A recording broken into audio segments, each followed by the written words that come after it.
In Lockridge Correctional Facility, a black inmate was about to push back against the brutal order enforced by white prison guards. What started as a missed eye contact rule in the East Wing showers spiraled when Sergeant Ray Kincaid made an example of 19-year-old Latrell James in front of a new recruit. Malik Ramsey wasn't your typical inmate.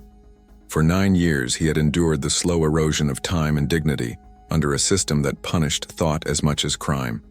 Once a college professor, now known as Teach, he had quietly become the mind behind an invisible network, organizing, protecting, and documenting abuse with academic precision. When Kincaid dragged Malik into solitary under a staged contraband bust, he had no idea he was messing with a man who had built a resistance from ink, memory, and whispered faith. Malik's silent strategy, recorded on hidden SD cards and passed through the seams of a broken system, would set off a chain reaction. A chapel raid caught on camera, a peaceful protest turned viral indictment. What began as an abuse of power would become a reckoning broadcast beyond the prison walls. The Department of Corrections, the state, and the public would never forget the day Sergeant Kincaid struck an unarmed elder at the pulpit, unaware the world was watching. Before we jump back in, tell us where you're tuning in from, and if this story touches you, make sure you're subscribed, because tomorrow I've saved something extra special for you. The buzzer sounded at 5:30 a.m. Not to wake the inmates, but to wake the day. Most had been staring at the ceiling for hours already. Sleep came reluctantly at Lockridge Correctional Facility, a sprawling concrete compound set against the flat Mississippi Delta landscape like a gray tumor. Sergeant Ray Kincaid stood at the officer station in East Wing, watching the monitors flicker to life with the day shift. 20 years on the job had taught him to read the subtle shifts in atmosphere, a tightening in the air before trouble, the collective exhalation after lockdown. Today felt ordinary, which meant he could make it extraordinary. Ordinary days were when examples needed to be set. "Morning, Sarge," called Officer Mitch Doyle, his belly preceding him through the security door. "Fresh meat coming in on transfer, some college boy from Jackson." Kincaid nodded, eyes still on the monitors. "Bell, right? Academy said he's green but promising." "Green as grass. First real stint." Kincaid turned, a smile spreading beneath his neatly trimmed mustache. "Put him with me today, I'll break him in proper." On the monitor, Kincaid watched as the inmates filed out for breakfast in the precise choreography of institutional routine. The camera panned across the mess hall where 300 men ate without raising their voices above a murmur. His gaze lingered on a table in the corner where Malik Ramsey sat reading, untouched tray beside him. Even in the grainy footage, there was something in the man's posture that bothered Kincaid, a certain dignity that didn't belong inside these walls. "Teach still playing professor to the young bloods?" Kincaid asked, nodding toward the screen. Doyle snorted. "Library privileges. Warden thinks books settle them down." "Books give them ideas," Kincaid muttered. "Ideas make my job harder." The library cart squeaked as Malik Ramsey pushed it down the corridor of D Block. At 43, his beard now flecked with gray, Malik moved with the measured pace of a man who had learned that survival meant being deliberate about every gesture. 9 years into a 15-year sentence for a manslaughter conviction he still maintained was self-defense against a police officer who'd pulled a gun during a traffic stop. "Morning, Mr. Ramsey," called a voice from cell D14. Malik nodded at Jenkins, the elderly inmate known as Bible, for his habit of quoting scripture during yard time. "Morning, old-timer. Got that history book you asked for?" "Bless you," Jenkins said, reaching gnarled hands through the bars. "Young ones need to know where we've been to know where we're going." As he passed the book through, Malik slipped a small folded paper between pages 146 and 147. Just a note with cell numbers, who to watch, who needed protection, who might be willing to testify if the time came. Nothing that would trigger alarm, if found, but part of a growing network of awareness Malik had been building for months. He continued down the row, stopping at D22 where Latrell James sat on his bunk, eyes downcast. Just 19, serving 3 years for possession with intent, a first offense bloated by an overzealous prosecutor. "Got something for you too." Malik said softly. Latrell looked up, his expression guarded. He was still learning the rules. When to speak, when to fall silent, when to disappear entirely. "Thanks, Teach," he said, taking the offered book. Native Son by Richard Wright. "This gonna be hard reading?" "It's gonna be necessary reading," Malik replied. "Come to the library later, we'll talk about the first chapter." Travis Bell felt ridiculous in his new uniform. The starch made his neck itch and the boots squeaked against the polished floors of administration. 24 years old with a community college degree in criminal justice and 6 months of academy training that had taught him everything except what to do with his hands when nervous. "Officer Bell reporting, ma'am," he said, standing at something close to attention in Warden Beasley's office. Carol Beasley barely looked up from her paperwork. "You're with Sergeant Kincaid today. He runs a tight unit. Learn from him." Her tone made it clear the meeting was over before it began. In the hallway, Bell took a deep breath before heading toward East Wing. His father had worked corrections for 30 years up in Parchman. "Keep your head down and your back to the wall," he'd advised. "Remember, they're inmates first, people second." Kincaid was waiting by the security checkpoint, a broad-shouldered man with cold eyes that assessed Bell in one sweep. "First day," Kincaid said. It wasn't a question. "Yes, sir. 2 rules in my wing. Follow my lead, and don't get soft. These aren't misunderstood citizens, they're predators, you understanding me?" Bell nodded, afraid his voice might crack if he spoke. "Good, let's walk the floor." The East Wing showers hissed with steam at 1100 hours. Latrell kept his eyes fixed on the tile floor as he and 11 other inmates moved through the bathing ritual with mechanical efficiency. 3 minutes to soap, 30 seconds to rinse. No lingering, no talking. Guards watched from the perimeter, batons ready. When it happened, it was for something so small Latrell would later struggle to remember what triggered it. His gaze had lifted, just for a moment, and caught Sergeant Kincaid's stare. Something in the young man's eyes, defiance, fear, or simple, human recognition, had broken the unspoken rule. Kincaid's voice cut through the steam. "You, 22437, you looking for special attention?" The shower room fell silent. Water continued to spray, but no one moved. "No, sir," Latrell said, voice barely audible. "I can't hear you, boy." "No, sir," Latrell repeated louder, feeling his stomach twist. Kincaid turned to Bell, who stood awkwardly by the entrance. "Officer Bell, take note. When an inmate challenges authority with disrespect, we address it immediately." Bell nodded, unsure what challenging authority had occurred. "Everyone out," Kincaid ordered. "Except 22437. Officer Doyle, clear the block for inspection. Officer Bell, you stay, educational purposes." The inmates filed out, eyes averted, leaving Latrell alone in the center of the shower room. Kincaid circled him slowly, like a shark scenting blood. "You know why discipline matters in a place like this, Bell?" Kincaid asked, never taking his eyes off Latrell.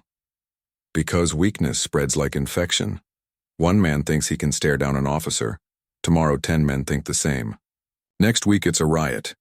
Without warning, Kincaid's baton struck Latrell behind the knees. The young man crumpled to the wet floor. "Stand up," Kincaid ordered. Shaking, Latrell tried to rise, slipping on the slick tiles. "I said stand up." The next blow came across Latrell's shoulders. Bell flinched but remained rooted in place. This wasn't in the training manual, but neither were most things that happened inside these walls. Kincaid continued for several minutes, nothing that would leave lasting marks but precise strikes calculated to inflict pain and fear in equal measure. Bell watched, his face a careful mask as the sergeant delivered what he called preventative medicine. When it was over, Latrell lay curled on the floor, water washing over him. "Get him dressed and back to his cell," Kincaid told Bell. "And remember what you saw. This is how we maintain order." As Bell helped the trembling inmate to his feet, he caught the flash of something in Latrell's eyes. Not hatred, which would have been easier to dismiss, but a profound disappointment, as if Bell himself had delivered every blow, In the library that afternoon, Malik noticed immediately when Latrell didn't show for their planned discussion. When DeAndre Snap Wilkes sauntered in instead, Malik felt his pulse quicken. "Young blood got corrected," Snap said quietly, pretending to browse the shelf of legal reference books. At 35, with arms corded with prison yard muscle, Snap moved with coiled energy. "Shower block, Kincaid." Malik closed his eyes briefly. "How bad?" "Bad enough. No medical, but he ain't leaving. His bunk today." "Who was there?" "New fish. Young guard. Stood and watched." Malik nodded slowly. "Get me word when Latrell can talk. And Snap, tell Jenkins I need that favor now." After Snap left, Malik reached beneath a loose section of the library counter and removed a small notebook bound in electrical tape. Using a pencil worn to a nub, he began writing in a precise academic hand. April 5th, 2011. Incident report. Victim, James, L. 22437. Perpetrator, Sergeant R. Kincaid. Witnesses, Officer unknown, new, white, approx. 25. Location, East Wing showers. Time, approx. 11:15 a.m. He documented everything, every incident, every abuse, every name, with the methodical patience of a man who understood that justice moved slowly, but truth needed to be preserved. "I want to commend you, Sergeant Kincaid," Warden Beasley said, during the weekly staff meeting. The fluorescent lights of the conference room cast everyone in an unflattering pallor. "East Wing has had 0 reportable incidents this quarter. That's the kind of statistics that keep the state board happy." Kincaid nodded, accepting the praise with practiced humility. "Just doing my job, Warden. A firm hand prevents escalation." Travis Bell sat at the far end of the table, watching the performance. He'd spent the afternoon processing what he'd witnessed. The academy had prepared him for violence from inmates, not guards. Yet here was Kincaid, being praised for preventing unrest when Bell had seen firsthand how that peace was purchased. "Officer Bell," the warden addressed him suddenly. "Your impressions after your first day?" All eyes turned to him.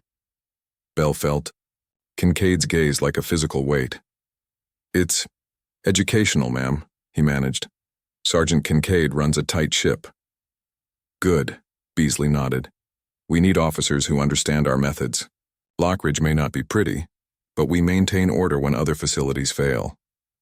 After the meeting, Kincaid clapped a heavy hand on Bell's shoulder. "You did good today, son. You'll learn there's the rulebook way, and there's the way that works. I can teach you the difference." Bell nodded, the taste of complicity bitter in his mouth. "Yes, sir, thank you." As they walked back toward East Wing, Bell glanced through the mesh-reinforced windows where inmates moved across the yard in controlled patterns. He spotted Malik Ramsey sitting alone at a table, watching them pass. There was something in the man's steady gaze that made Bell look away first. That night, lying in bed in his small apartment off Highway 49, Bell replayed the shower room scene over and over. The sound of the baton, the water running, his own silence. He told himself he'd had no choice. First day following orders, learning the ropes. All the justifications felt hollow in the darkness. Miles away in cell D22, Latrell James curled on his bunk, reciting fragments from books Malik had given him, trying to escape into words when his body wouldn't let him forget. In the library, Malik added another entry to his growing archive of atrocities, each page a promise that someday someone would bear witness. And in his comfortable ranch house on the outskirts of town, Ray Kincaid slept soundly, certain in his power and the silence that protected it. The quiet order of Lockridge Correctional Facility remained intact, for now. 3 days after the shower room incident, Latrell emerged from his cell. The bruises had yellowed beneath his prison whites, but the stiffness in his movements told a story his silence wouldn't. He made his way to the library during his assigned block, eyes down, shoulders hunched, the posture of invisibility. Malik watched him approach, carefully placing a book cart between them and the nearest guard. "You doing all right, young blood?" "I'm standing," Latrell murmured, fingers tracing the spine of a worn copy of the autobiography of Malcolm X. "That counts for something in here, right?" It counts for everything. Malik slid a slip of paper across the counter. Chapel storage. After dinner prayer service. Tell the guard you're helping Bible organize donation boxes. Latrell nodded almost imperceptibly, palming the note and moving away without another word. His eyes carried a new wariness, but beneath it something harder had formed, the first calcification of trauma into resolve. The chapel at Lockridge was little more than a multi-purpose room with folding chairs and a plywood podium. What made it sacred wasn't architecture, but the unwritten agreement between guards and inmates that this space operated under different rules. Even Kincaid seldom disrupted prayer services, not out of respect for faith, but recognition that religion was a useful sedative. Behind the chapel, a small storage room housed donated Bibles, hymn books, and the various religious paraphernalia of half a dozen faiths. It was here that Malik, Bible, and Snap gathered while 20 inmates sang off-key hymns in the main room. "Kid's coming," Snap said, keeping watch through the narrow window. "Moving like he's hurting." Elias Bible Jenkins sat on a stack of hymnals, his weathered face solemn beneath white hair. At 68, with 35 years served of a life sentence, he commanded respect across racial lines that few others could manage. "This path you're choosing, Malik," Bible said quietly, "has consequences that spread beyond your intentions." Malik leaned against a shelf of prayer books. "So does silence." The door opened and Latrell slipped inside, his eyes widening at the gathering. "You sure about him?" Snap asked, jerking his chin toward Latrell. "I'm sure," Malik said. "He's earned his place at this table." Bible folded his hands. "Let us be clear about what this table is. What exactly are you proposing, Professor?" "Not revenge," Malik said firmly, meeting Bible's gaze. "Exposure. The system survives on silence and invisibility. They count on us not having a voice that reaches beyond these walls. So we, file more complaints that disappear?" Snap scoffed. "You know how that plays. We document. We collect evidence. We find a way to get it outside." Malik turned to Bible. "Jenkins has a contact coming next week. Church volunteer who brings in the donation boxes." Bible nodded slowly.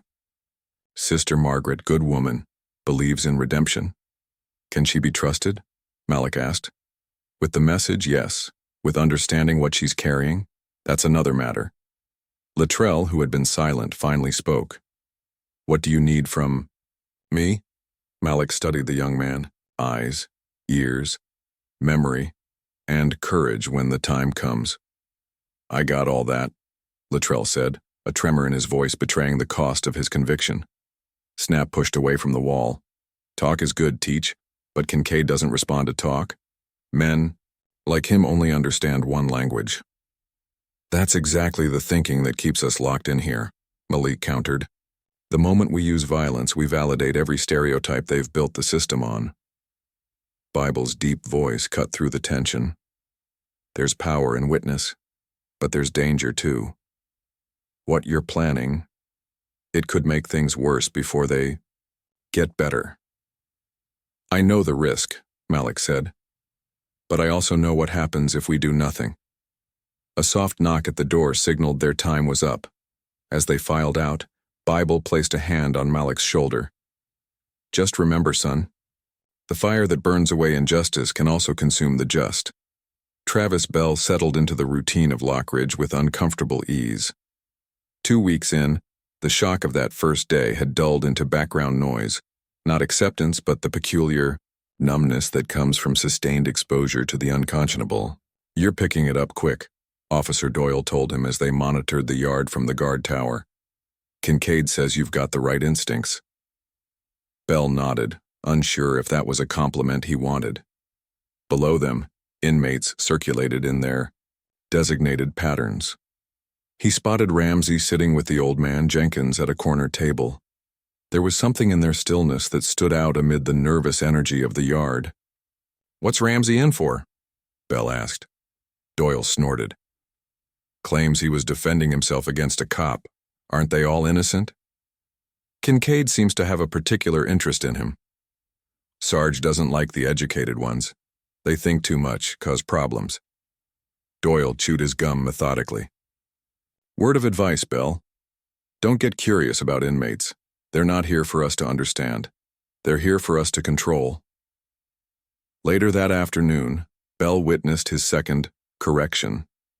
An inmate from West Wing had talked back during lunch. Count. Kincaid took him to the supply closet for inventory duty. Bell was stationed outside. The sounds that emerged were measured, precise, a methodology to the violence. When they emerged 20 minutes later, the inmate's face was untouched, but he moved like a man twice his age. Inventories all accounted for, Kincaid said casually, straightening his uniform. Write up a positive behavior report for our friend. Here. He's been very helpful. Bell nodded, the taste of bile rising in his throat. Yes, sir. Doyle appeared as Kincaid walked away. First rule of Lockridge, he muttered. The paperwork never matches the reality. How is this allowed? Bell asked quietly. Doyle's expression hardened. Nothing is allowed, rookie. It's just not disallowed firmly enough. The warden needs Kincaid's methods, the state needs the warden's statistics, and we need our paychecks. He clapped Bell on the shoulder. You having second thoughts? No, Bell lied. Just learning the system. Sister Margaret's monthly donation delivery arrived on schedule. 3 boxes of religious texts, educational materials, and approved fiction. As the volunteer coordinator for a coalition of Baptist churches, she'd been bringing books to Lockridge for 5 years. These need to go to the library first for processing, Jenkins told the guard supervising the delivery. I'll help Sister Margaret catalog them. In the library, with a guard posted outside, Jenkins and the middle-aged volunteer began unpacking books while Malik created entry records. This Bible has a damaged spine, Jenkins said loudly, holding up a thick King James. We should put it aside for repair.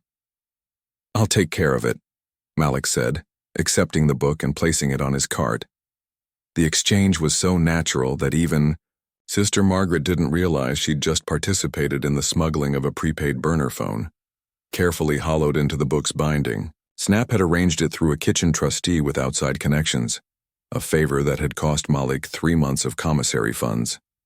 When the library emptied that evening, Malik retrieved the phone from its hiding place. Small, basic, nothing that would draw attention if glimpsed. He powered it on briefly, checking that it worked before wrapping it in cloth and securing it inside a ventilation grate behind the reference section, accessible but hidden. Kincaid sensed the change before he could name it. 20 years in corrections had given him an animal instinct for the subtle shifts in prison atmosphere. It wasn't anything he could report. No contraband found, no fights broken out. But something had changed in East Wing. Conversation stopped too abruptly when he approached. Eyes followed him with a new quality of attention. We need to shake things up, he told Doyle as they finished their shift. Schedule random cell searches for the next 2 weeks. Focus on D block. Any particular reason? Doyle asked. Kincaid's eyes narrowed. Prevention. Ramsey's been too quiet. When he's quiet, he's planning. That night, Kincaid sat in his living room, a game playing unwatched on the television, a bourbon in his hand. His wife had stopped asking about his day years ago, a mutual agreement that some things shouldn't follow him home. But lately he'd felt the prison creeping into his personal space like a shadow. He couldn't afford to lose control of East Wing. The inmates respected nothing but strength. Any hint of weakness would spread like contagion. He'd seen it before. Guards who hesitated, who showed compassion, who believed in rehabilitation, they were the ones who ended up with shanks between their ribs. No, Kincaid's methods worked. The warden knew it. The state knew it. Even if they didn't acknowledge it officially, they slept better knowing men like him kept the monsters contained. And if that meant sometimes becoming a monster himself, well, that was the price of order. The chapel storage room became their war room. 3 times over the next week, Malik gathered his small circle. Bible, reluctant but committed. Snap, eager for action. Latrell, still finding his place but growing steadier. The phone is secure, Malik reported. Now we need evidence worth Sending. Kincaid's scheduling extra searches, Latrell warned. He's suspicious. Let him search, Malik said. We've got nothing to find. Not yet. Snap leaned forward. You want evidence? I can get you a dozen men with stories that would turn your stomach. Stories aren't enough, Malik replied. The system discredits our word by default. We need something. Irrefutable. What about the new guard? Latrell asked. Bell. He was there when it happened to me. He saw everything. A thoughtful silence fell over the group.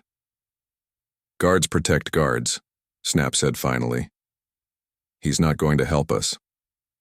Bible, who had been quiet, finally spoke. Every man has a conscience. Some just bury it deeper than others. I've been watching him, Malik said. He's uncomfortable with Kincaid's methods, doesn't participate, that's something. Or nothing, Snap countered. Watching evil and doing nothing about it is just evil with better manners. We need to focus on what we can control, Malik said firmly. The phone gives us a direct line. Out, we need to make sure what we send is bulletproof. Bible raised a weathered hand. Before you go further down this road, consider the cost. Not just to yourselves, but to everyone in Lockridge. Kincaid won't fall quietly. When cornered, men like him lash out. We've all been living with that threat every day anyway, Maliki said quietly. The only difference is now we're choosing when and how to face it. As they dispersed, Snap held Malik back. I respect your approach, Teach, but you need to understand something. If this fails, if all your documentation and exposure doesn't change anything, then we try it my way. Malik met his gaze steadily. Let's hope it doesn't come to that. Bell found himself watching Malik Ramsey more than was professionally advisable. There was something in the man's composed demeanor that stood in stark contrast to the environment around him, a centeredness that seemed impossible within Lockridge's walls. One afternoon in the library, Bell made a point to walk the stacks alone. Malik was shelving books nearby. Officer, Malik acknowledged without looking up. Bell glanced around to ensure they weren't observed. He does this regularly, doesn't he, what I saw with the kid? Malik's hands paused briefly on a book spine. Are you asking or stating, Officer Bell? I don't know, Bell admitted. I didn't sign up for this. Few of us sign up for where we end up, Malik said carefully. The question is, what we do once we're here. Their eyes met briefly, a moment of human recognition across the chasm of their positions. The moment shattered as Doyle's voice called from the doorway. Bell, Kincaid wants all hands for a shakedown in D block. As Bell turned to leave, Malik spoke softly. Choose carefully, officer. Silence makes you complicit. The words followed. Bell as he joined the line of guards moving toward D block, batons in hand while inmates were herded to the yard. As he methodically tore apart cell after cell, finding nothing but the petty contraband of men grasping for tiny freedoms, he couldn't escape the truth in Malik's words. Every day he said nothing, every report he falsified, every correction he witnessed. It was all mortar in the walls that kept men like Latrell contained and men like Kincaid empowered. The question that haunted him as he drove home that night wasn't whether he had the courage to speak up. It was whether he had the courage to face himself if he didn't. Meanwhile, in the darkness of the library after hours, Malik powered on the hidden phone and began recording his first video log, soft-spoken but clear, methodically cataloging dates, times, and incidents. The first step in bringing Lockridge's shadows into the light. What neither man realized was how quickly the circle was widening, how many others were being drawn into the growing current of resistance and reaction. The quiet order of Lockridge was already fracturing beneath the surface, fault lines spreading through concrete and conscience alike. Telling and preparing this story took us a lot of time, so if you are enjoying it, subscribe to our channel. It means a lot to us. Now back to the story. The library book cart's squeaky wheel announced Malik's approach down the corridor of C block. A month had passed since the phone arrived, and the archive was growing. 12 video recordings and 23 audio files, each carefully dated, and labeled on a micro SD card no larger than Malik's fingernail. Need anything for your cell, Winters? Malik asked, stopping at C-17. Calvin Winters, a stocky man with a prison yard physique and the jagged scar of an old knife fight across his cheek, looked up from his bunk. "Got any of that James Baldwin left?" he asked, just loud enough for Bow, the guard at the end of the hall, to hear. "Just returned yesterday, it's yours." As Malik passed the book through the bars, his fingers brushed against Winters' palm, transferring the tiny card.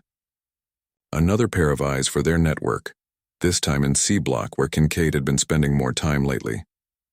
"Remember what I told you," Malik said quietly. "Film only when it's safe. Delete immediately after transfer." Winters gave an almost imperceptible nod, turning away as Officer Bell approached on his rounds. "Everything good here, Ramsey?" Bell asked, his voice carefully neutral. "Just delivering some perspective, officer," Malik replied, meeting Bell's gaze with measured intensity. Something had shifted between them since their brief exchange weeks earlier. Not trust, exactly, but a mutual recognition, like two men standing on opposite sides of a widening fault line. The hallway connecting the mess hall to East Wing was known as the Gauntlet, a narrow corridor with blind spots between security cameras where guards sometimes paused to counsel troublesome inmates away from official view. Late afternoon was the danger hour, when shift changes meant irregular supervision. Calvin Winters had positioned himself in the blind spot of the final camera, ostensibly mopping the floor, the phone concealed in his palm beneath the mop handle. Latrell stood at the far end of the corridor, ready to create a diversion if needed. The setup had been Malik's idea, calculated risk based on patterns he'd documented for months. Kincaid's routes, guard rotations, camera positions. The institutional machine ran on clockwork predictability, and Malik had become an expert horologist. It happened exactly as predicted. Marcus Jones, a newer inmate who'd mouthed off during breakfast count, was being escorted back from administrative segregation. Kincaid intercepted the transfer in the corridor, dismissing the other guard with a curt nod. "So you learned your lesson in the hole, Jones?" Kincaid's voice echoed slightly in the empty hallway as Winters began recording. "Yes, sir," Jones mumbled, eyes down. "I don't think you have," Kincaid said, his tone shifting. "Still see that attitude in your face." Without warning, Kincaid shoved Jones hard against the wall, forearm pressed against his throat. "Let me make this crystal clear. Your existence here is entirely at my discretion. I decide if you eat, sleep, shower, or breathe comfortably. You understand me now?" Jones struggled to nod with the pressure on his windpipe. "Say it," Kincaid growled. "I understand," Jones gasped. Kincaid maintained the pressure a moment longer before releasing him. "Now that's a lesson that'll stick." As they moved away, Winters continued filming for 3 more seconds, just long enough to capture Kincaid straightening his uniform and adjusting his expression back to professional indifference, before entering the camera's view at the corridors. And 20 minutes later, during laundry detail, the card was passed to Snap, who transferred the file to their master archive before returning the wiped card to Winters via Latrell during yard time. The entire operation took less than an hour, one more piece of evidence in their growing arsenal of truth. "Something's off in East Wing," Kincaid said, leaning against Warden Beasley's desk. "I can feel it." Carol Beasley glanced up from her budget reports with thinly veiled impatience. "Your intuition isn't actionable intelligence, Sergeant. What specifically are you concerned about?" "Ramsey. He's building something. A network." "Building what? With what resources?" The warden set down her pen. "We've searched his cell 3 times in the last month, clean every time." "Because he's too smart to keep anything there," Kincaid insisted. "It's in the patterns, the way certain inmates interact, the way conversations stop when guards approach. So inmates don't trust guards. Breaking news, Sergeant." Beasley's voice was dry. "Unless you have something concrete, I suggest you focus on the upcoming compliance visit. The Ministry Coalition has filed complaints about access restrictions." Kincaid straightened. "What complaints?" "Apparently, Sister Margaret feels we're being obstructive to their outreach programs." Beasley rifled through a folder. Specifically mentioned Jenkins by name. Says we're limiting his religious support activities. Jenkins and Ramsey are thick as thieves, Kincaid said. You don't find that connection suspicious? Beasley sighed. What I find is a religious volunteer with connections to the governor's wife making complaints that could jeopardize our funding. I'm scheduling an internal audit. Show them our procedures are by the book. While you're showing off our paperwork, they're plotting something. Real, Kincaid muttered. Then find proof, Beasley snapped. But whatever methods you use, make damn sure they don't create more problems than they solve. I can't protect you if there's evidence of impropriety. The implication hung in the air between them, the unspoken agreement that had defined their professional relationship for years. She wouldn't ask questions about his methods as long as they remained invisible. The moment they cast shadows, he was on his own. The yard buzzed with the controlled chaos of 200 men trying to extract maximum value from 60 minutes of fresh air.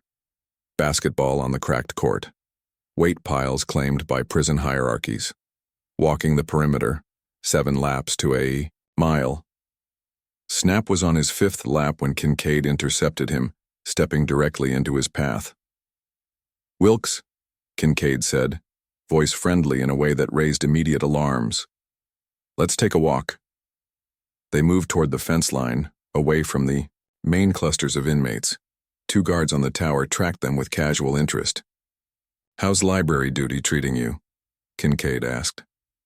It's quiet, Snap replied carefully. I like quiet. That's not what your record suggests. 3 fights your first year, solitary twice. Kincaid stopped, turning to face him. Then Ramsey takes you under his wing and suddenly you're a model prisoner. Fascinating transformation. Snap shrugged. Maybe I'm rehabilitated. Isn't that the point? Kincaid laughed, a sound like gravel shifting. We both know that's not how it works in here. Men like you don't change, they just find new angles. His voice hardened. Whatever game Ramsey's running, I'm going to find it. And when I do, everyone connected pays the price. Don't know what you're talking about, Snap said evenly. Let me be clearer then. Kincaid stepped closer. Ramsey's protected by his reputation, his education, his connections on the outside. You don't have those advantages. When this falls apart, and it will, he might get transferred. You'll get buried in a hole so deep you'll forget what sunlight looks like. Snap's muscles tensed, the instinct to strike back nearly overwhelming. 15 years of prison yard survival had taught him when violence was the answer. But Malik's voice echoed in his mind. That's exactly what they want. Proof that we're animals. Anything else, Sergeant? Snap asked, his voice steady despite the rage churning beneath. Kincaid studied him, disappointment flickering across his face at the lack of reaction. Just a friendly warning. Choose your friends carefully. As Kincaid walked away, Snap exhaled slowly, unclenching his fists. Across the yard, he caught Malik's eye. A silent conversation passed between them. Understanding that the pressure was intensifying, that Kincaid was probing for weak links. The net was tightening around them all. Bell's discovery was accidental, the kind of coincidence that later seems like fate. A routine contraband sweep had turned up an unauthorized MP3 player in West Wing. Standard procedure was to check the device for inappropriate content before logging it into evidence. Bell, alone in the security office, connected the player to the computer. Most of the audio files were predictable: rap, R&B, the occasional podcast downloaded months ago. But the last file, partially corrupted, caught his attention. The file name was just a string of numbers: 04212011KD17. Bell played it through the computer speakers, keeping the volume low. Not going to ask you again. Where'd you get it? Kincaid's voice, unmistakable. I told you, it was in my commissary bag, an unidentified inmate responded. Wrong answer. The sound of impact followed, then muffled groaning. Please, Sarge. This is the problem with you people, never taking responsibility. Another impact. Let's try again. The recording cut off abruptly. Bell sat frozen. the implications crystallizing. This wasn't some random contraband, it was evidence, part of something larger. The file name format suggested organization, cataloging. The date, Kincaid's initial, a cell number. He thought of Malik in the library, of the careful way he observed everything, of Latrell's transformation from traumatized youth to watchful shadow, of the subtle communication network he'd glimpsed but dismissed. They were documenting everything. Bell quickly copied the file to his personal flash drive before logging the MP3 player into evidence. The knowledge felt dangerous, a match that could ignite his career or his conscience, with no middle ground possible. The laundry room's industrial dryers created enough ambient noise to cover conversation. Snap waited until the guard stepped out for a cigarette before approaching Malik, who was folding prison uniforms with mechanical precision. "Kincaid pulled me aside today," Snap said, grabbing a stack of sheets to appear busy. "Made threats. Tried to turn me against you." Malik nodded, unsurprised. He's getting desperate, fishing for reactions. He knows something's happening, doesn't know what yet. "That makes him dangerous," Malik said quietly. "We need to accelerate the timeline." Snap glanced toward the door. "How much more evidence do we need?" "We've got 15 incidents documented, clear patterns." "Quality over quantity," Malik replied. "We need something undeniable, something that forces action, not just raises questions. While we wait for the perfect evidence, people are suffering," Snap countered, frustration edging his voice.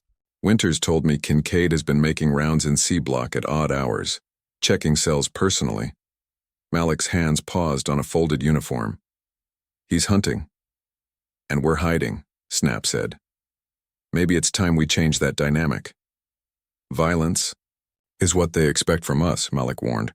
"It validates everything Kincaid believes." "I'm not talking about violence," Snap said.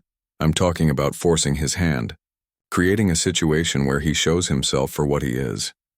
Malik considered this, weighing risks and variables like the academic he once was.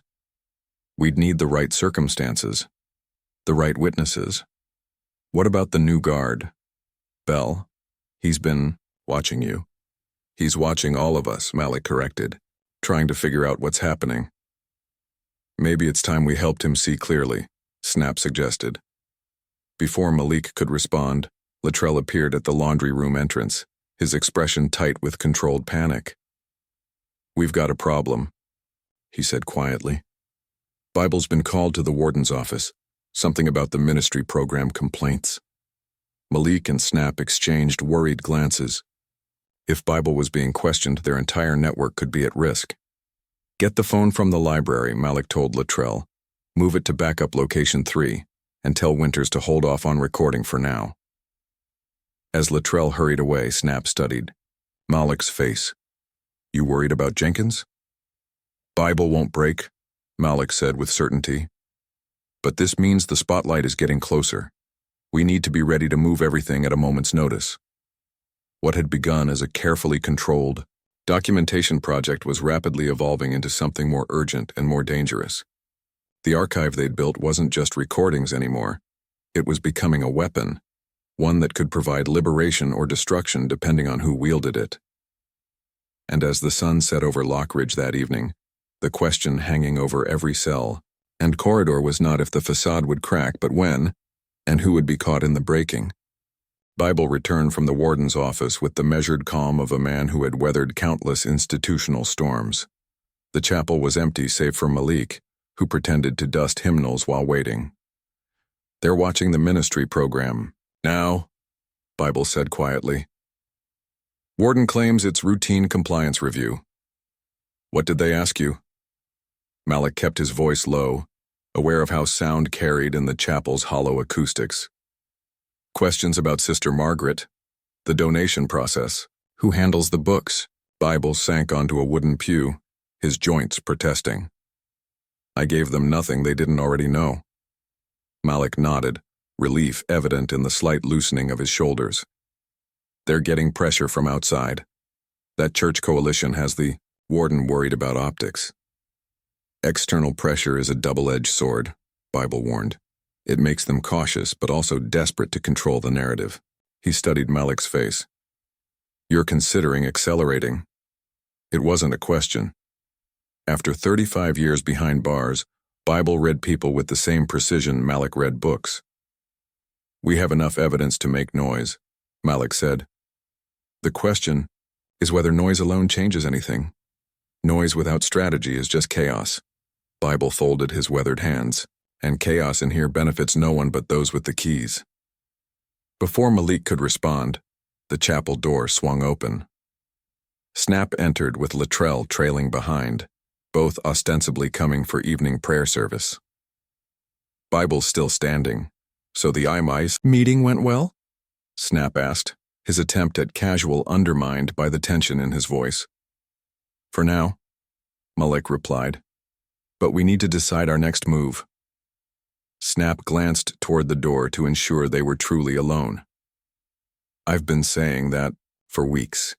We keep collecting evidence while Kincaid keeps breaking people. At what point is enough enough?" Latrell, who had been silent, spoke up. 3 more guys got taken to inventory this week. One came back with ribs so bruised he can't lie down to sleep. A heavy silence fell between them.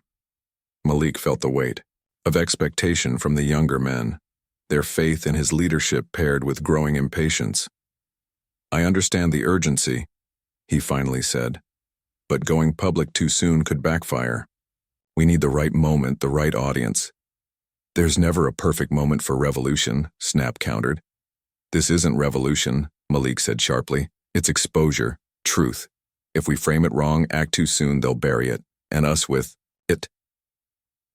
"While we debate strategy, people suffer," Snap persisted. "That's a fact." The tension between them crackled like static electricity. For months they had worked in careful unison, but the strain of secrecy and the constant threat of discovery were fracturing their alliance. Bible's deep voice cut through the tension. "Both perspectives have merit, but remember what we're truly fighting. Not just Kincaid, but the system that empowers him. Systems don't fall to single blows." "They don't fall to whispers either," Snap muttered. The first of the evening prayer group began filtering into the chapel, ending their clandestine conversation. As they dispersed, Bible caught Malik's arm. "Consider this," he said quietly. "Sometimes the most powerful move isn't the most obvious one. Look for the unexpected ally." Travis Bell sat alone in his apartment, the blue light of his laptop screen illuminating his troubled face. The copied audio file played through his headphones for the 5th time. Each replay made ignoring it more impossible. He opened a new document and began typing. April 21, 2011. Sergeant Kincaid physically assaulted unidentified inmate in D block. Audio evidence exists. April 23, 2011. Observed Kincaid threatening inmate Williams during meal service. Racial slurs used. April 29, 2011. Medical isolation for Jensen, A. No medical documentation filed. Returned with visible facial bruising. The list continued. 2 weeks of witnessed events recorded with the clinical precision of a man trying to distance himself from his own culpability. Each entry reinforced what he already knew but had been avoiding. This wasn't occasional misconduct. It was systematic abuse. Bell closed the document, password protected it, and buried it in an innocuous folder labeled Fantasy Football 2011. Then he sat in the growing darkness, wondering what kind of man he had become in just 2 months at Lockridge. His father's voice echoed in his mind. "In corrections, son, there's no room for doubt. Doubt gets you hurt." But doubt was all Bell had now. Doubt about the job, the system, and most of all, himself. The midnight shift at Lockridge was skeleton, crew, minimum staffing to monitor the sleeping prison. Bell had volunteered for overtime, telling himself it was for the extra money, knowing it was really to atone for his growing sense of complicity. The control room monitors cast a sickly glow as he watched the cyclical feeds of darkened corridors and cell blocks. Doyle had gone for his usual extended bathroom break, leaving Bell alone with the surveillance system. Flipping through cameras, he noticed something odd. Kincaid was on duty, unusual for midnight shift. Camera 12, Administrative Segregation, showed him entering the isolated cell of Marcus Wright, an inmate who'd been caught with contraband tobacco earlier that day. Bell zoomed the feed, unease growing as he watched Kincaid dismiss the regular guard. The camera angle showed only the cell door, not the interior. After a moment's hesitation, Bell grabbed his radio and keys. "Just doing a walkthrough check," he told the remaining control room guard. "Radio's acting up, back in 10. The corridors of administrative segregation were deliberately isolated from the main facility, sound dampened and sparsely staffed." Bell's footsteps echoed on the polished floors as he approached Cell 3, where Wright was being held. He heard it before he saw it, the dull impact of something solid hitting flesh, followed by muffled questions in Kincaid's distinctive growl. "One more chance. Who's running the network? Is it Ramsey?" Bell rounded the corner just as Kincaid delivered another blow to Wright, who was handcuffed to the bed frame, a thin stream of blood trickling from his split lip. Kincaid turned, momentarily surprised before his expression settled into casual authority. "Bell, didn't expect company." "Control said they lost visual on this cell." Bell lied, his mouth dry. "Sent me to check the camera." Wright's eyes met Bell's, a silent plea buried beneath defiance. "Camera's fine," Kincaid said. "Just having a follow-up conversation with Mr. Wright about his distribution network. Tobacco today, could be weapons. Tomorrow." Bell nodded, every instinct screaming to intervene, every ounce of self-preservation holding him in place. "Anything I can help with?" "We're just wrapping up." Kincaid wiped his hands on a cloth. "Wright's been very cooperative, haven't you?" The handcuffed inmate gave a barely perceptible nod. "I'll note his cooperation in the report," Bell said, grasping for any way to end the interrogation. Kincaid studied Bell for a moment, then shrugged. "Fine, I've made my point anyway." He unlocked the handcuffs. "Remember our conversation?" "Right. Next time won't be a friendly chat." As they left the cell, Kincaid placed a heavy hand on Bell's shoulder. "You're learning, Bell. But word of advice, don't make up stories about control room issues. I can always check the logs." The threat was clear. Bell had been tested and nearly failed. "Understood, sir. Won't happen again." "Good man. And Bell, I've noticed you watching Ramsey and his crew. Smart. They're up to something, and I intend to find out what." Kincaid's grip tightened slightly.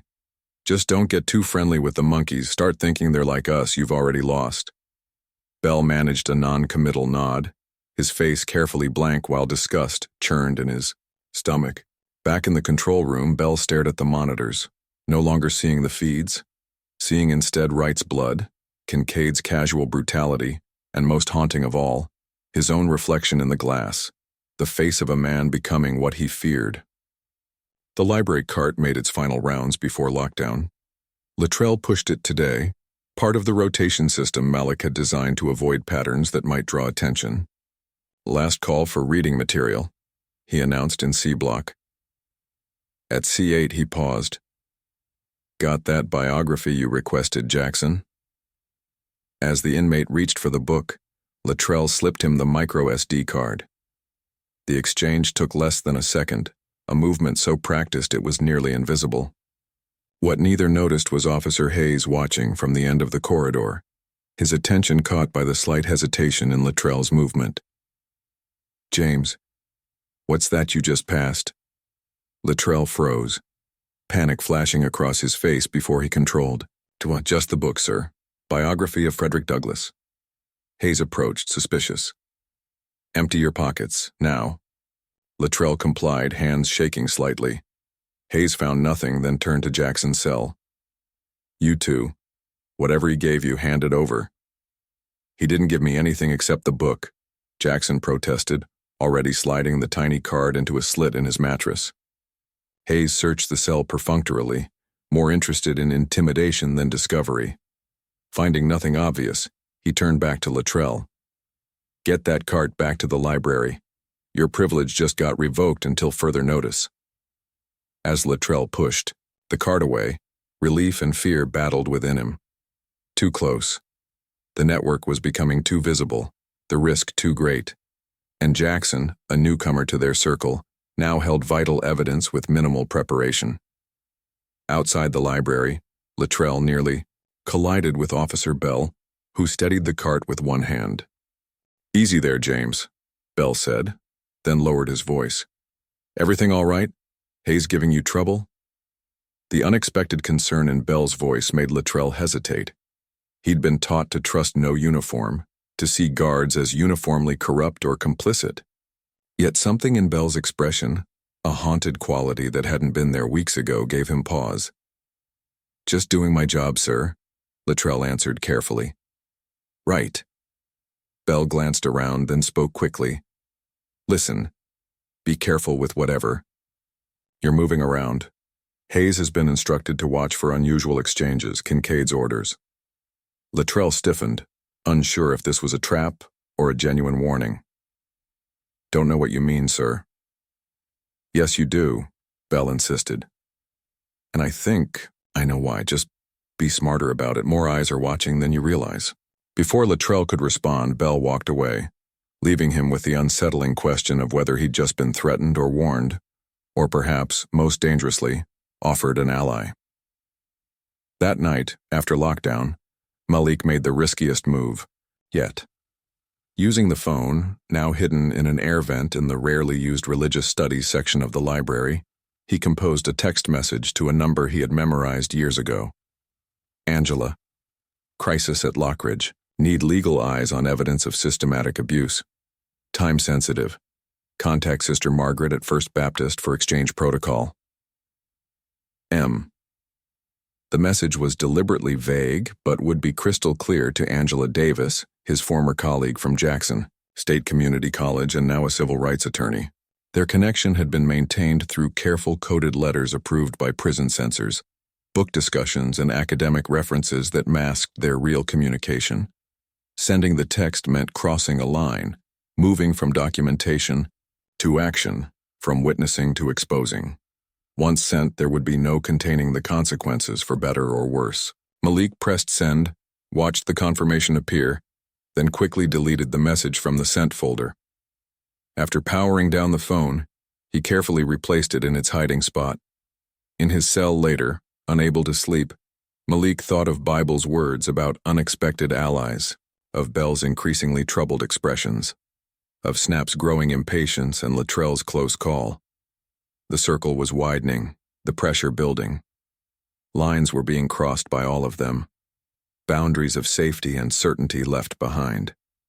What had begun as a careful documentation project was rapidly becoming something else, something with momentum beyond his control. Outside the prison walls, in the darkness of the Mississippi night, Malik's message reached its destination. A phone chimed softly on a nightstand. A legal pad was pulled from a drawer. Notes were made. Calls would follow in the morning. The archive was about to find its audience. Angela Davis hadn't slept well since receiving Malik's message. 3 days of careful planning, phone calls to trusted journalists, discreet inquiries through legal channels, and a tense meeting with Sister Margaret to establish a secure exchange protocol.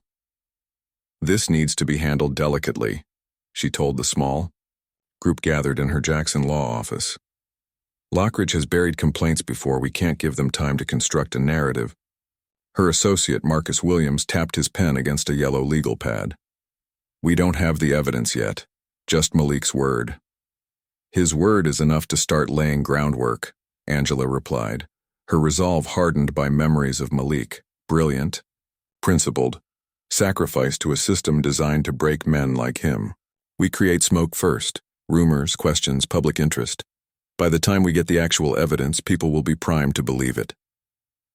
By that afternoon, carefully worded posts began appearing on activist forums and social media. Vague but troubling allegations about conditions at Lockridge, mentions of documentation being gathered, questions about Warden Beasley's record. Nothing specific enough to trace back to a source, but enough to create ripples of concern in communities already sensitized to justice issues. What none of them realized was how quickly digital whispers could reach analog ears. "You want to explain this to me?" Warden Beasley slammed a printout onto her desk. The page displayed a social media post questioning Lockridge's treatment of inmates, specifically mentioning systematic abuse by senior officers. Kincaid scanned the printout, his face tightening. Internet garbage happens all the time. Not mentioning specific officers, it doesn't. Beasley's voice was cold with controlled fury. This is targeted. Someone's feeding information outside. I've been saying for months Ramsey's building something, Kincaid reminded her. Now we're seeing the results. Beasley massaged her temples. The Department of Corrections called this morning. They've seen the posts too. We're suddenly on their radar, and not in a good way. So we clean house, Kincaid said simply. Full shakedown, lockdown protocols, restricted privileges. Squeeze until someone talks. And if that creates exactly the kind of incident these posts are alleging? Beasley challenged. Kincaid's smile didn't reach his eyes. Then we make sure there's no evidence. Just like always. The warden studied him, weighing institutional preservation against personal liability. Do what you need to do, she finally said. But Kincaid, if this blows back, I won't hesitate to establish distance between your methods and my administration. Understood? It was the first crack in their unspoken alliance, and both knew it. The rules had changed. The shakedown began at 5 a.m., deliberately timed to maximize disorientation. Every cell in East Wing was searched systematically. Mattresses upended, personal items scattered, books rifled through. Inmates stood in the corridor in their underwear, shivering in the deliberately lowered temperature. Malik watched impassively as guards tore through his cell. The key evidence, the phone and SD card, was secure in the library vent. His notebook of incident reports was hidden in the chapel behind a loose brick in the storage room. All they would find was his decoy, an older phone he'd kept precisely for this scenario, containing nothing but a few innocuous text drafts about prison conditions. When they found it, exactly where he'd left it for them to discover, Officer Hayes held up triumphantly. Look what we have here, Sarge. Kincaid approached slowly, his eyes locked on Malik's. Well, contraband electronic device, that's 30 days in solitary minimum. Malik said nothing, his expression carefully neutral. No comment, Professor? Kincaid's voice dripped with satisfaction. Nothing about institutional justice or prisoner rights? The evidence speaks for itself, Malik replied evenly. As it always does. Something in his tone, the lack of fear, the implicit challenge, sparked a dangerous light in Kincaid's eyes. Take him to processing, he ordered Hayes. I'll handle this personally. Across the corridor, Snap tensed visibly. His eyes met Malik's, a silent question passing between them. Malik gave an imperceptible shake of his head. Not now. Not yet. As the guards led Malik away, Bible began humming softly, an old spiritual that had moved through slave quarters and chain gangs for generations. Other inmates gradually joined in, a wordless solidarity that followed Malik down the corridor. The sound infuriated Kincaid more than any resistance could have. Processing for administrative segregation was supposed to be supervised, recorded, and witnessed by multiple officers. That morning, however, only Kincaid and Hayes were present when Malik arrived for intake. The security camera that normally monitored the room had been covered with a cloth. Technical malfunction would be the official report. We've been dancing around each other for years, Ramsey, Kincaid said conversationally, as he filled out the segregation paperwork. Time we had a real heart-to-heart. Malik stood silently, hands cuffed before him. See, I know exactly what you've been doing, Kincaid continued. Building your little network, collecting your little stories, playing the long game. He set down his pen. But your time just ran out. The first blow caught Malik in the solar plexus, driving the air from his lungs. He doubled over, gasping, as Kincaid circled him. I want names, Kincaid said calmly. Everyone involved in your little documentation project. Everyone passing messages. Everyone with access to outside contacts. Malik straightened slowly, his breathing ragged. "Is this the part where I'm supposed to break?" he asked, voice strained but steady. "Give up names to save myself?" The next blow struck his kidney. Malik dropped to one knee. "This isn't about breaking you," Kincaid said, grabbing Malik's chin and forcing his gaze upward.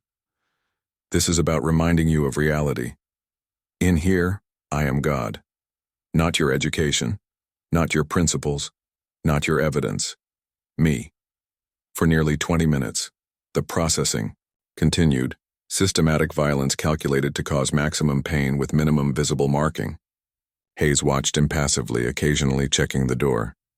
When it was over, Malik lay curled on the cold floor, blood seeping from his mouth where he'd bitten through his cheek. 30 days, Kincaid said, straightening his uniform. "No books, no visitors, just you and your principals." He nodded to Hayes. "Get him cleaned up enough for the paperwork photos." News of Malik's processing spread through Lockridge like wildfire. By lunchtime, the tension in the mess hall was palpable. Conversations hushed, movements measured, every interaction charged with potential energy. Snap sat with Latrell and 3 others from their network, his food untouched, his gaze fixed, on the guard station where Officer Doyle was supervising the meal period.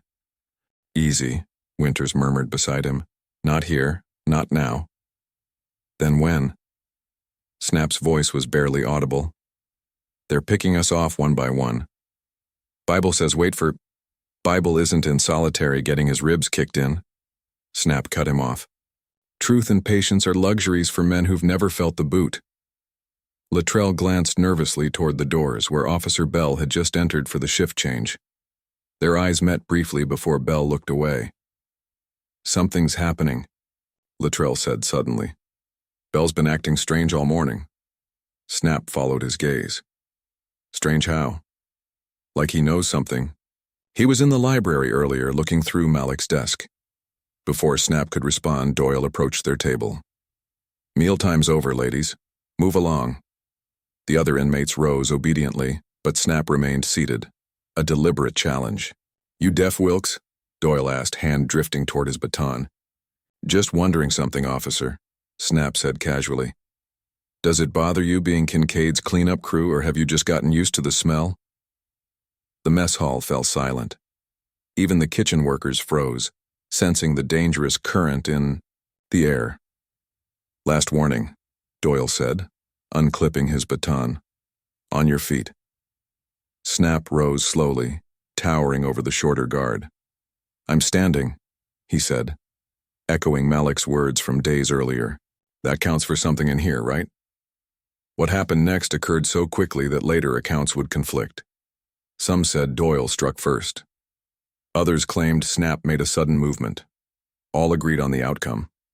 Snap drove his food tray into Doyle's face with enough force to shatter the guard's nose, then followed with a punch that dropped him instantly.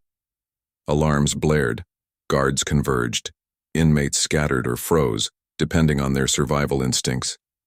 Snap didn't resist as they forced him to the ground, accepting the punishment with the grim satisfaction of a man who'd made his choice clear. From the doorway, Bell watched the chaos unfold, his face a mask of professional concern that hid the turmoil beneath. He'd spent the morning searching for Malik's real documentation, knowing the phone they'd found was too convenient, too clean, to be the actual evidence.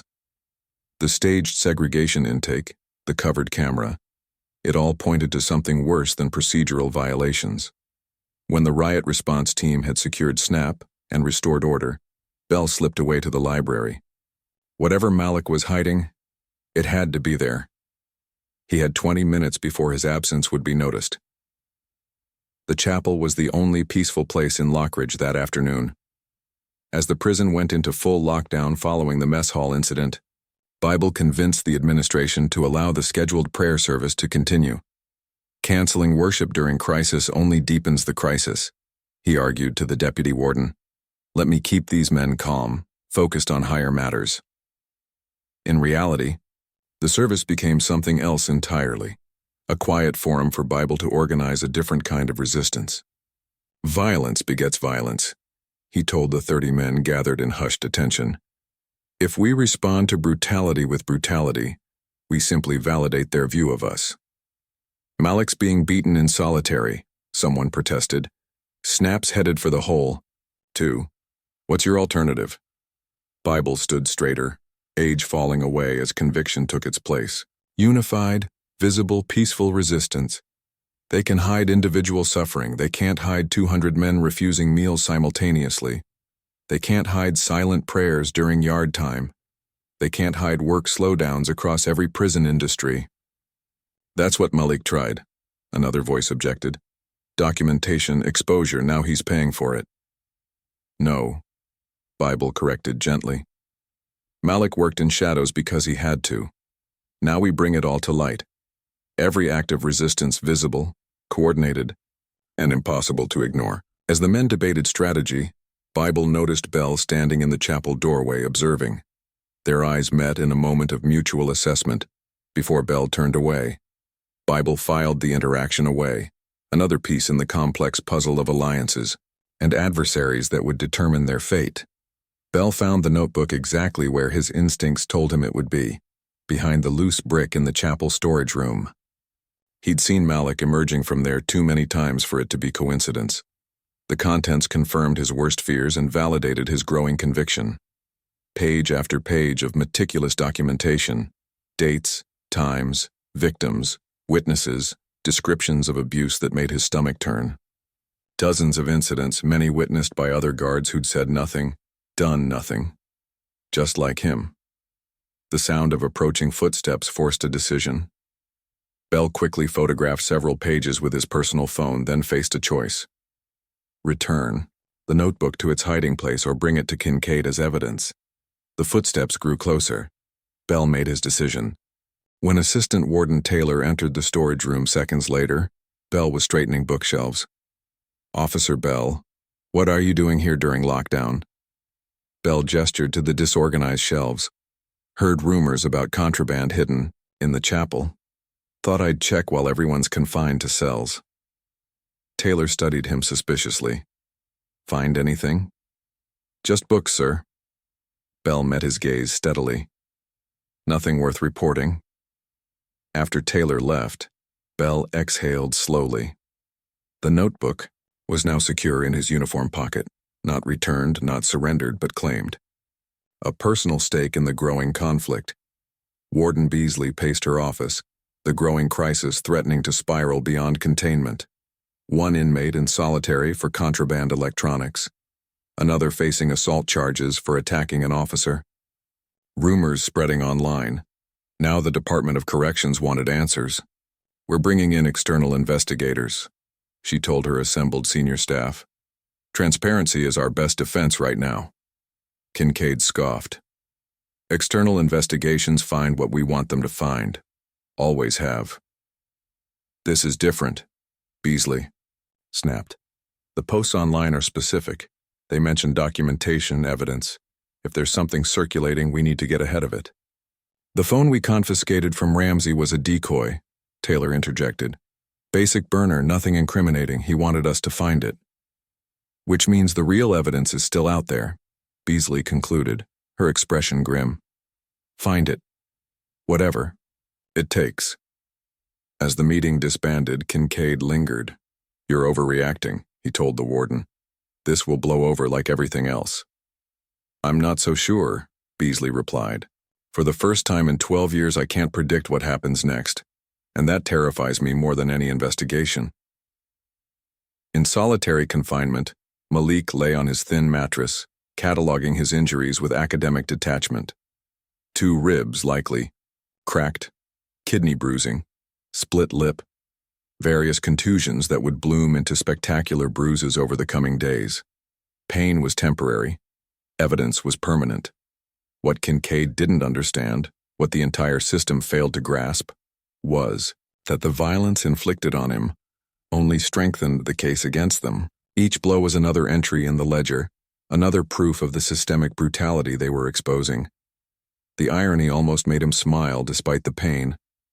They thought they were silencing him, when in fact, they were simply adding chapters to the Story. In the darkness of his cell, Malik closed his eyes and focused on the network he'd built, still functioning, still documenting, still bearing witness, even as he was removed from its daily operation. Bible would maintain order. Latrell would keep the channels open. And the outside world was finally beginning to listen.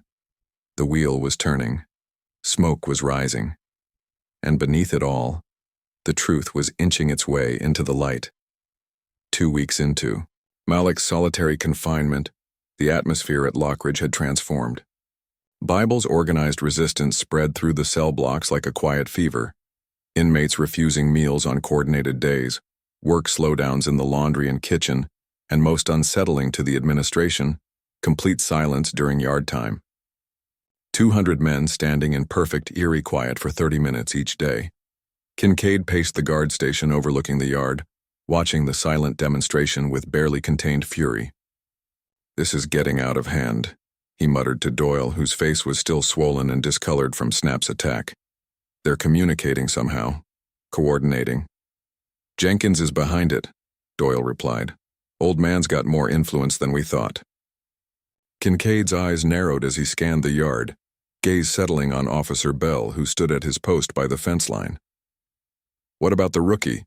He's been acting strange since the shakedown." "Bell? He's just green, trying to keep his head down." "Maybe." Kincaid wasn't convinced. Something about Bell's demeanor had shifted. Subtle changes in posture, eye contact, the careful distance he maintained from senior officers. When the silent demonstration ended precisely on cue, Kincaid made his decision. Bell would be his next target. The guard locker room was empty when Bell finished his shift, save for Kincaid waiting by the door. "Got a minute, Bell?" It wasn't a question. Bell kept his expression neutral despite the apprehension twisting his stomach. "Yes, sir." "You've been at Lockridge, 3 months now?" Kincaid leaned against the lockers, deceptively casual.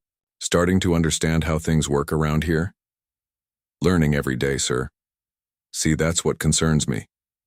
Kincaid studied him. "You've been learning, but I'm not sure you're understanding. Take this silent protest business. Pretty coordinated. For a bunch of inmates who aren't supposed to be communicating between blocks." Bell remained silent, waiting. "Someone's passing messages," Kincaid continued. "Someone with access to multiple areas of the facility." "The trustees, maybe?" Bell suggested, heart pounding but voice steady. "They move between areas." "We've restricted trustee movement," Kincaid countered. "Which leaves staff, guards, or maybe someone working the library." He paused. "Someone like Ramsey." Bell forced himself to meet Kincaid's gaze directly. "Ramsey's been in solitary for 2 weeks. And yet the resistance grows. Unless..." Kincaid stepped closer. "Unless he set it all up before we caught him. One man orchestrating everything. The contraband phone, the outside leaks, the protests. Makes sense, doesn't it?" Bell recognized the trap being laid. Kincaid was offering a narrative that contained Malik as the sole threat, sparing Bell the need to implicate others. "I did find something," Bell said carefully, the lie forming as he spoke. "During the library search, a notebook hidden under the counter. Lists of dates, instructions for coordinated actions, Ramsey's handwriting." Kincaid's eyes narrowed. "And you're just mentioning this now?" "I destroyed it," Bell said, the words falling like stones. "Thought it would be better to cut off his communication than create a paper trail of complaints that might reach outside. The phone was a decoy. He wanted us to find it. Wanted the investigation. The notebook was his real plan." For a long moment, Kincaid studied him, weighing the story against his suspicions. Finally, he nodded slowly. "Smart play. Contain the problem without feeding the narrative." He clapped Bell on the shoulder. "You're learning, after all." After Kincaid left, Bell leaned against the lockers, exhaling slowly. The notebook remained hidden in his apartment, its contents photographed and uploaded to a password-protected cloud drive. Insurance against whatever came next.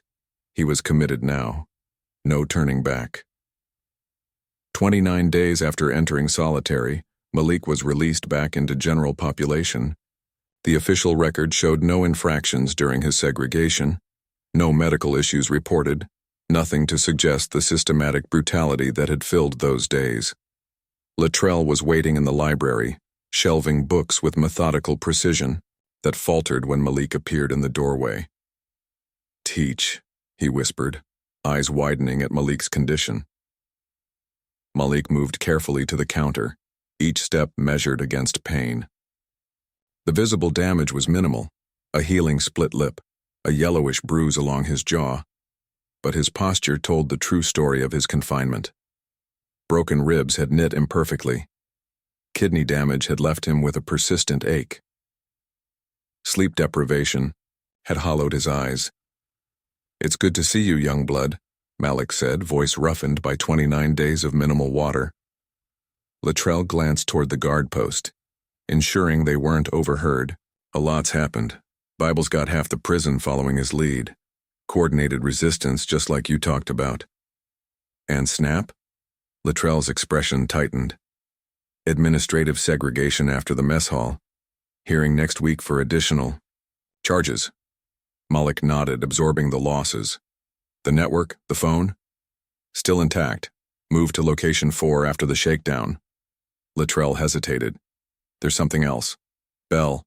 He found your notebook." Malik stiffened. "And?"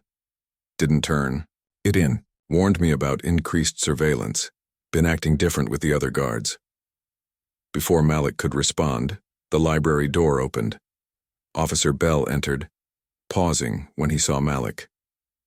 "Ramsey," he acknowledged, surprise flickering across his face. "Didn't know you were back on rotation." "Just released this morning," Malik replied, watching Bell carefully. An uncomfortable silence stretched between them, two men aware of unsaid truths, neither willing to speak them aloud. "Good to have the library running properly again," Bell finally said, the mundane statement laden with meaning. "Things got disorganized while you were gone." As he turned to leave, Bell added quietly, "Jenkins is leading prayer service at 1600. Might want to attend. Reconnect with the community." The warning in his tone was unmistakable. The chapel was crowded beyond capacity for the afternoon prayer service. Word of Malik's return had spread through the prison, drawing men from every block to bear witness to his survival and hear what came next. Bible stood at the simple pulpit, his weathered face radiating calm authority as he led the assembly in a hymn. When he saw Malik enter, a smile creased his face, momentarily transforming him from prison elder to joyful friend. The service continued with Bible speaking on perseverance and dignity, words that carried dual meaning to the assembled men. As he spoke, Malik noted the subtle changes in the room. The inmates sat straighter, their expressions more determined than fearful. Something had shifted in his absence, a collective awakening that couldn't be undone. Afterward, as the inmates filed out, Bible embraced Malik gently, mindful of his injuries. "You walked through the valley," Bible murmured, "and emerged still walking." "Thanks to your work out here," Malik replied. "Latrell told me what you've built."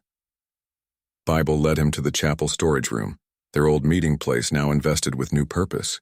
A hand-drawn calendar on the wall showed the rotation of protest actions, which blocks would refuse meals on which days, when work slowdowns would occur, which guards were sympathetic. "Non-violent resistance," Bible explained. "Visible, coordinated, impossible to dismiss as individual troublemaking, and dangerous," Malik noted. "Kincaid won't tolerate this for long." Bible's expression sobered. "We know. There's word of a major inspection coming. State officials, possibly federal. The warden's trying to get ahead of the online rumors." "What rumors?" "Your message got out.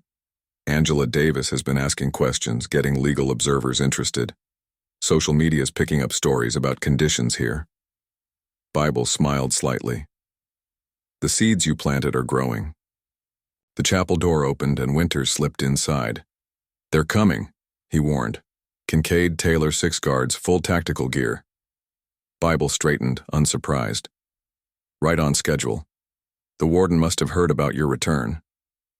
We need to clear out, Malik insisted. This is exactly the confrontation they want. No, Bible said firmly. This is exactly the confrontation we need, on our terms in our space. He turned to Winters. Get everyone in prayer position. Make sure Jackson has the phone ready. As Winters left, Malik stared at Bible in shock. You're planning this? Deliberately provoking them? Truth requires witnesses, Bible replied calmly, both inside these walls and beyond them. Before Malik could protest further, the chapel doors slammed open. Kincaid entered first, baton already drawn, followed by a line of guards in riot gear. Inspection, Kincaid announced, voice echoing in the suddenly silent room. Everyone against the wall now. The 40 men present remained seated, heads bowed in apparent prayer. In the back row, a young inmate named Jackson kept his hands folded in his lap, the contraband phone concealed in his palm, camera activated. I said on your feet, Kincaid shouted. When no one moved, he nodded to his team. Clear the room. Anyone who resists goes to segregation. The guards moved forward, grabbing inmates and roughly pulling them to their feet. Bible stood at the pulpit, Bible in hand, making no move to resist or comply.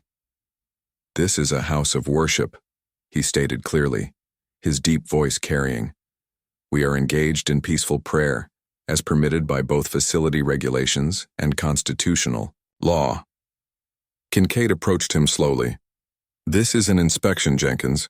Regulations permit us to clear any area at any time, then inspect, Bible replied.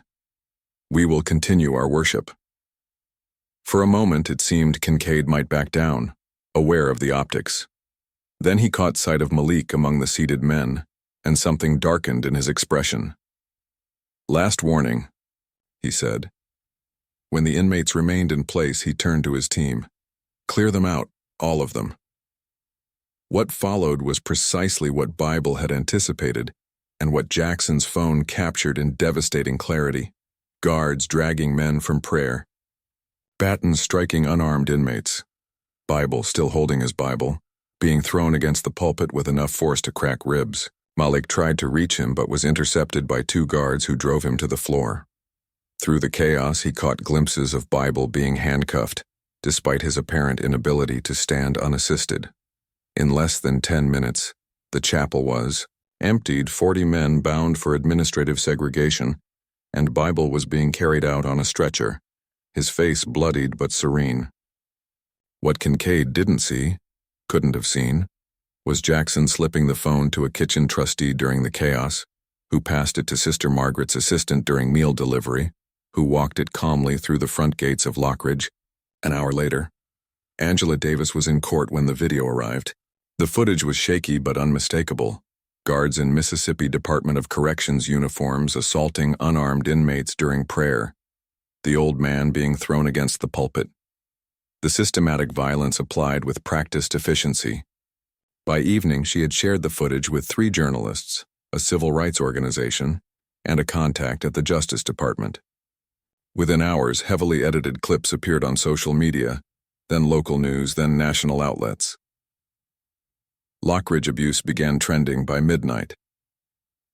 Warden Beasley stared at her computer screen in horror as the footage played, her carefully constructed, institutional narrative collapsing in real time. How did this get out, she demanded, though she already knew the answer. The system she'd maintained for years, the delicate balance of visibility and secrecy, had finally failed. Assistant Warden Taylor stood awkwardly by the door. Jenkins is in the infirmary, multiple fractures, possible internal bleeding, several. Others need medical attention as well. And Kincaid. Processing the segregation intakes. Beasley closed her eyes briefly. Suspend all visitation. Lock down external communications, no phone calls in or out without direct approval. She opened her eyes, gaze hardening. And get me Kincaid. Now. When Kincaid arrived 30 minutes later, the warden's office had transformed into a crisis management center. Phone lines blinking, staff moving with urgent purpose, the institutional machine working desperately to contain what could no longer be contained. You want to explain to me how we now have footage of our officers beating inmates during prayer, circulating online? Beasley's voice was dangerously quiet. Kincaid's expression remained impassive.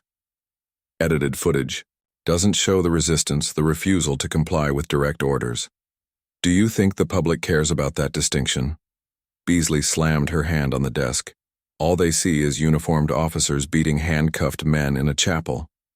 This is exactly what Ramsey wanted, Kincaid insisted. Provoke a response, film it, use it to undermine the entire system. And you gave it to him, Beasley shouted, composure finally breaking. You walked right into their trap. The accusation hung in the air between them, the unspoken truth finally spoken. For a moment, Kincaid seemed to deflate, the weight of misjudgment settling on his shoulders. What now? He finally asked. Beasley gathered herself, straightening papers on her desk. Now we manage the crisis. The department is sending investigators in the morning. I've suspended visitation and external communications, and you, she fixed him with a cold stare. You are on administrative leave, effective immediately. Kincaid stiffened. You're scapegoating me.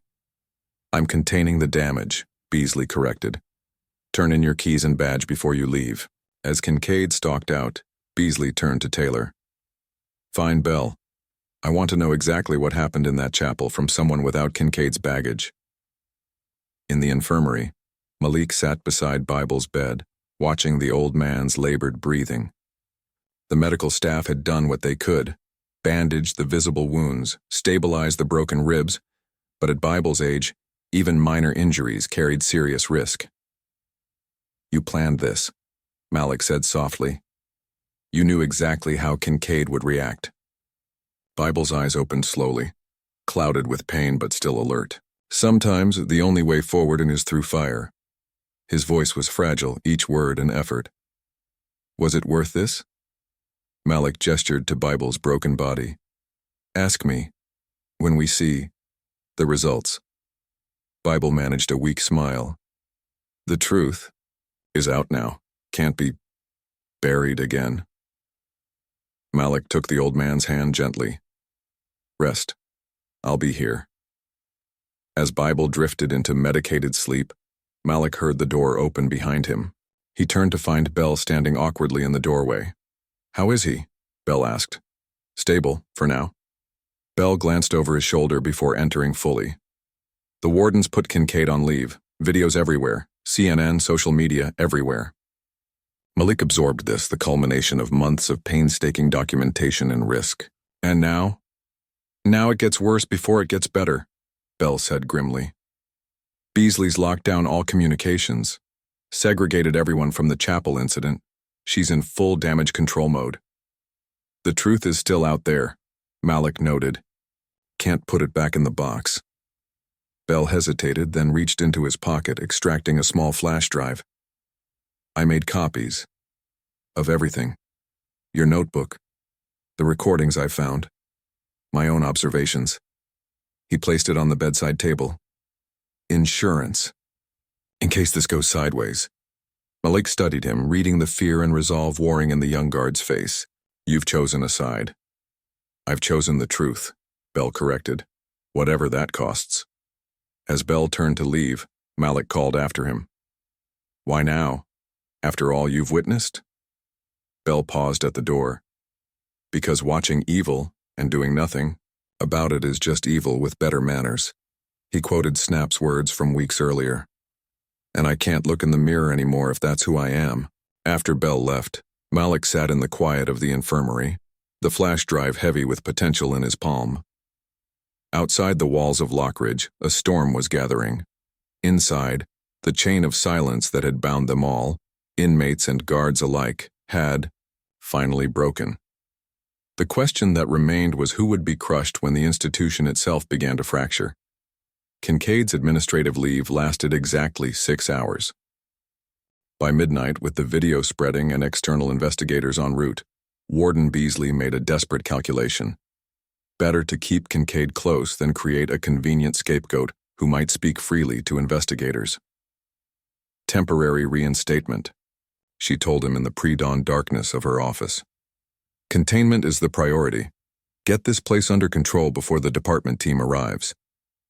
The unspoken directive was clear. Erase evidence, intimidate witnesses, re-establish the narrative, whatever it took. I'll handle it, Kincaid promised. Badge and keys returned to his possession like weapons to a soldier. The lockdown began at 5 a.m., not the standard procedure outlined in the facility manual, but something more primal and punitive. Guards moved through the cell blocks with methodical brutality, confiscating personal items, dumping mattresses, spilling saved food. Water to the cells was reduced to 30 minutes twice daily. Meals became cold, minimal portions delivered without utensils. In the infirmary, Bible's condition worsened overnight. Pneumonia, the overworked medical technician explained to Malik, who had been permitted to stay due to his assistance with organizing medical supplies. At Bible's age, with broken ribs limiting his breathing, the infection spread rapidly through weakened lungs. He needs a hospital, Malik insisted. Warden's orders, the technician replied, genuine regret in his voice. No transfers out during investigation lockdown. By noon, Bible's breathing had become a labored rattle. He drifted between consciousness and something deeper, occasionally surfacing to squeeze Malik's hand or whisper fragments of scripture. The truth shall make you free, he murmured during one lucid moment, his eyes finding Malik's with surprising clarity. But first, it will break chains, and breaking chains is never painless. When Latrell managed to reach the infirmary that afternoon, ostensibly delivering clean linens, he found Malik sitting silent vigil beside Bible's bed. They're tearing the place apart, Latrell reported quietly, looking for phones, notebooks, anything that connects to the leak. Malik nodded, unsurprised. And our people? Holding on. Word spreading about the video, what it's doing outside, gives them something to endure for. Latrell hesitated. Snaps being released from segregation tomorrow. Early, they're saying. Straight to D block. Malik's eyes narrowed. That's not protocol. Why would they? Understanding dawned. They're setting him up, putting him somewhere isolated. That's what we figured, Latrell confirmed. Jackson overheard Hayes talking about special handling for high-risk inmates. They're scared of what's coming, looking to neutralize threats.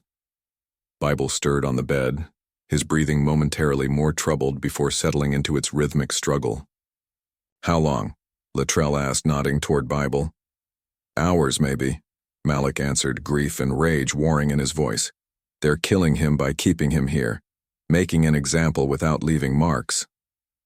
Latrell's young face hardened with a determination that would have been unrecognizable months earlier. So we make an example too. Travis Bell had spent the night in sleepless anxiety, watching the Lockridge video spread across news channels and social media. His phone buzzed repeatedly with a number he didn't recognize until finally he answered. Officer Bell. A woman's voice, professional but urgent. This is Angela Davis, attorney. I believe we have a mutual acquaintance in Malik Ramsey. Bell's grip tightened on the phone. How did you get this number? That's less important than why I'm calling, Davis replied. I have reason to believe you've witnessed abuses at Lockridge similar to what was captured in the video. I can't discuss that, Bell said automatically, glancing around his empty apartment as if someone might be listening. I understand your position, Davis continued. But the Department of Justice is opening a preliminary inquiry based on the footage and prior complaints. They're arriving tomorrow. If you have information, documentation, testimony, now is the time. Bell thought of the photos on his phone, the notebook entries he'd copied, the flash drive he'd given Malik. Evidence that could end careers, including his own. I need to think, he said finally. Don't think too long, Davis advised. There's already talk of evidence being destroyed, and Officer Bell, don't go to work tomorrow, call in sick. After hanging up, Bell sat staring at his service weapon and badge on the kitchen table. The warning was clear. He was on a list, a potential loose end to be managed. The system was closing ranks. His father's voice echoed in his mind. In corrections, there's no room for doubt. Maybe that had been the problem all along. D Block's service hallway connected the cell block to the laundry facilities. A narrow concrete corridor with access panels for plumbing and electrical. Typically patrolled once per shift change, it created a brief window when a single officer would be isolated from immediate backup. Kincaid always takes the first walkthrough after evening count, Latrell explained, as they huddled in the infirmary supply closet. Checks the panels himself since the riots back in '05. He doesn't trust anyone else to do it right. Malik listened impassively. In the adjacent room, Bible's breathing had grown more labored, each inhale a painful struggle that seemed to require more energy than his failing body possessed. Jackson can trigger the fire alarm in C block, Latrell continued. That'll pull resources away for at least 10 minutes. The service door locks automatically, but Winters copied a key during his maintenance detail. And the cameras? Malik asked. Blind spot halfway down where the electrical panel is. It's why Kincaid checks it personally, had too many contraband drops there. The plan unfolded with tactical precision, not the academics' careful documentation that had defined their resistance until now, but something rawer, born of desperation and fury. Malik recognized the shift. They were crossing a line from exposure to confrontation, from witnessing to action. Snap will be in position? He asked. Latrell nodded. Released to D block at 1400 hours, says he's ready. He studied Malik's face. Are you? This isn't collecting evidence anymore. Malik turned toward the window, where Bible's reflection was visible in the darkened glass, a once powerful frame diminished by institutional violence masquerading as procedure. Justice and vengeance aren't the same, Malik said quietly, but sometimes they intersect. Bell ignored the attorney's warning and reported for his shift. Whatever happened next, he couldn't watch from the sidelines. He'd done that too long. Already. The facility was eerily quiet when he arrived. The normal cacophony of prison life muted by lockdown protocols. Guards moved through their rounds with tense efficiency. Inmates watched with wary stillness from their cells. Thought you were off today, Hayes commented when Bell arrived at the duty station. Switched shifts, Bell lied smoothly. Doyle needed personal time. Hayes shrugged. Your funeral. Place is a powder keg. I heard Wilkes is coming back to general population, Bell said casually. Seems early. Warden's orders. Wants all. High-risk inmates where senior staff can monitor them. Hayes lowered his voice. Word is the investigators are looking at segregation practices specifically. Too many inmates in administrative isolation looks bad. Bell nodded as if this made perfect sense, while mentally cataloging it as another piece of the institutional cover-up. Where am I posted? D block perimeter. Kincaid wants extra eyes with Wilkes coming in.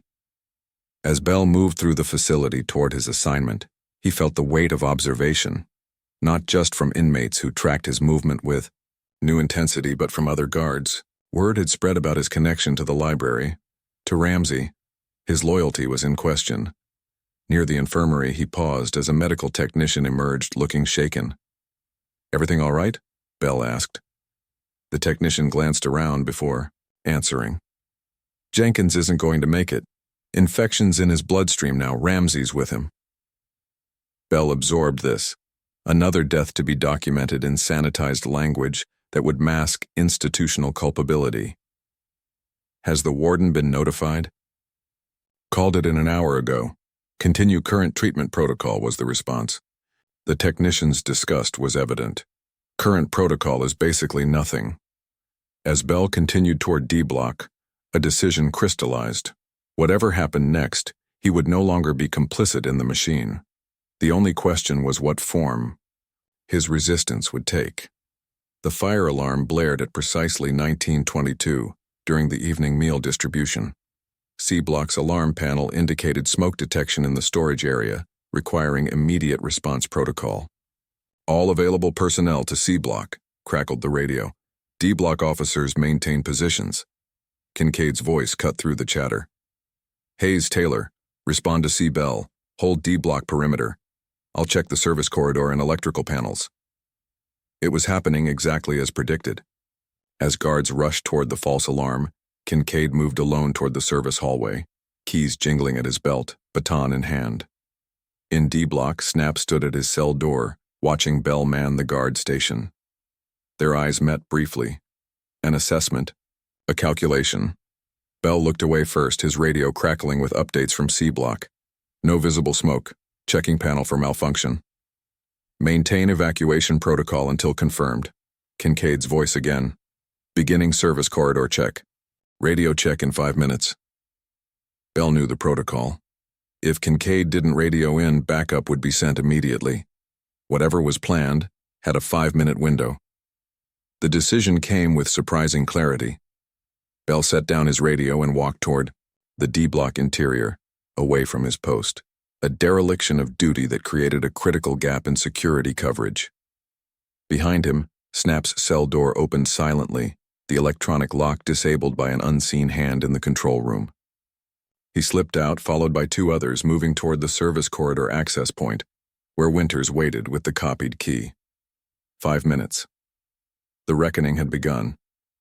Kincaid moved through the service corridor with professional efficiency, checking panels and access points with the methodical precision that had defined his 20-year career. The allegations, the video, the pending investigation, all of it background noise to the essential task of maintaining institutional security. He was halfway down the corridor when he heard the service door close behind him. Turning, he saw Snap and 2 inmates he recognized from D block standing between him and the exit. Instinctively, he reached for his radio. Officer Kincaid to control. I have a... The makeshift weapon, a lock wrapped in a sock, struck his hand before he could finish, sending the radio clattering to the concrete floor. Kincaid backed up, baton raised, assessing options with the cold calculation of a veteran. Officer. 3 on 1, he said, voice steady despite the surge of adrenaline. Not great odds for you boys. Snap stepped forward, a sharpened length of metal gleaming dully in his hand. Better than the odds have ever been in here. The first blow caught Kincaid across the temple, staggering him. The second struck his ribs as he tried to counter with his baton. The corridor became a chaotic blur of violence. Practiced brutality met with raw, desperate fury. Kincaid fought with the skill of a man who had spent decades controlling others through physical dominance. He landed solid strikes, drawing blood, breaking one attacker's arm with a precise baton strike. But he was outnumbered in a confined space, and Snap fought with the accumulated rage of years under Kincaid's authority. When Kincaid fell to one knee, blood streaming from a gash above his eye, Snap stood over him, makeshift blade raised for a killing strike. This is for Bible, he said. For Latrell. For every man you broke. The service door burst open, flooding the corridor with light. Bell stood framed in the doorway, weapon drawn but not aimed. That's enough, he said, voice carrying a conviction that surprised even him. Snap didn't look away from Kincaid. Walk away, Bell, this isn't your business. I've walked away too many times already, Bell replied. This isn't justice, it's revenge. What's the difference to men like him? Snap demanded, blade still poised. Another voice answered from behind Bell. The difference is who we become afterward. Malik stepped into the corridor, moving with careful deliberation past Bell. His presence seemed to shift the atmosphere, a reminder of purpose beyond violence. He deserves to die, Snap insisted, though the blade wavered slightly. Yes, Malik agreed, surprising them all with his candor. But our goal was never death, it was truth. And a dead man tells no truths, faces no consequences, admits no wrongs. He moved closer to Snap. He needs to live to face what's coming. For a long, tense moment, the outcome balanced on a knife's edge of possibility. Then Malik placed his hand gently on Snap's arm, lowering the blade. We didn't survive this long, document this much, risk everything just to become what we've been fighting against. Snap's arm dropped to his side, the fury in his eyes giving way to something more complex. Disappointment mingled with reluctant understanding. As if on cue, the corridor flooded with light and sound. The warden, Assistant Warden Taylor, and 4 guards stood at the entrance, weapons raised. On the ground! Now! Taylor shouted. What they saw, what was witnessed by all present, was Kincaid bloodied on the ground, 3 inmates standing over him, and Officer Bell with his weapon drawn but not aimed at the inmates. A tableau of institutional collapse that would be impossible to explain away. Malik knelt slowly, hands raised in surrender. Snap and the others followed suit. Bell holstered his weapon and stepped back, the choice made. Warden Beasley moved forward, taking in the scene with the grim recognition of a leader watching their system crumble. This facility is now under Department of Corrections emergency protocols, she announced, voice steady despite the chaos. All inmates return to cells. All staff report to command center. As they were led away in restraints, Malik caught Bell's eye. No words were exchanged, but the understanding was clear. The chain that had bound them all in silence for so long had finally, irreversibly, broken, and in its breaking lay the possibility of something new emerging from the institutional wreckage. In the aftermath, as Kincaid was rushed to the hospital with multiple injuries, as Malik and the others were placed in segregation, as Bell was, stripped of his badge pending investigation, Bible drew his final breath in the infirmary. He died as he had lived his final years, a witness to brutality and resistance, a moral compass in an institution designed to dehumanize. His death would be recorded in the official log with clinical detachment. Jenkins, natural causes exacerbated by age and pre-existing conditions. But the truth of his passing, like the truth of Lockridge itself, could no longer be contained by institutional language. The video had seen to that. The documentation had ensured it. The witnesses would confirm. Outside the prison walls, as dawn broke over Mississippi, news vans gathered at the front gates. Department of Justice officials arrived with federal warrants. Angela Davis held a press conference announcing a class action lawsuit on behalf of Lockridge inmates. The reckoning had begun, and it would spare no one who had chosen silence in the face of systematic cruelty. Not the guards, not the administrators, not even the society that had looked away for so long. The hospital room, where Sergeant Ray Kincaid lay immobilized, had better security than some prison wings. 2 state troopers stood guard outside his door, protection not just from potential threats but from the reporters who'd descended on the small county hospital like vultures on carrion. 3 broken ribs, fractured orbital socket, concussion, 17 stitches across his forehead and cheek. The physical inventory of his injuries was substantial but survivable. The damage to his reputation, his career, his worldview, that was still being calculated. On the television mounted in the corner of his room, muted news channels cycled through footage from Lockridge. The chapel video had been just the beginning.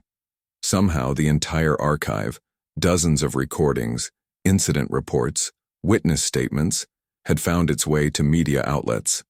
Each day brought new revelations, new faces speaking into cameras, new officials expressing deep concern about conditions they'd tacitly approved for years. Kincaid watched it all with detached bitterness, floating on a haze of pain medication and grudging introspection. On the 3rd day, a Justice Department investigator visited, recording device in hand, questions prepared. "I'm exercising my right to legal counsel," Kincaid stated flatly. No statement. The investigator, a sharp-eyed woman with a Washington efficiency about her, merely nodded. "That's your right, Sergeant. But you should know, others are talking.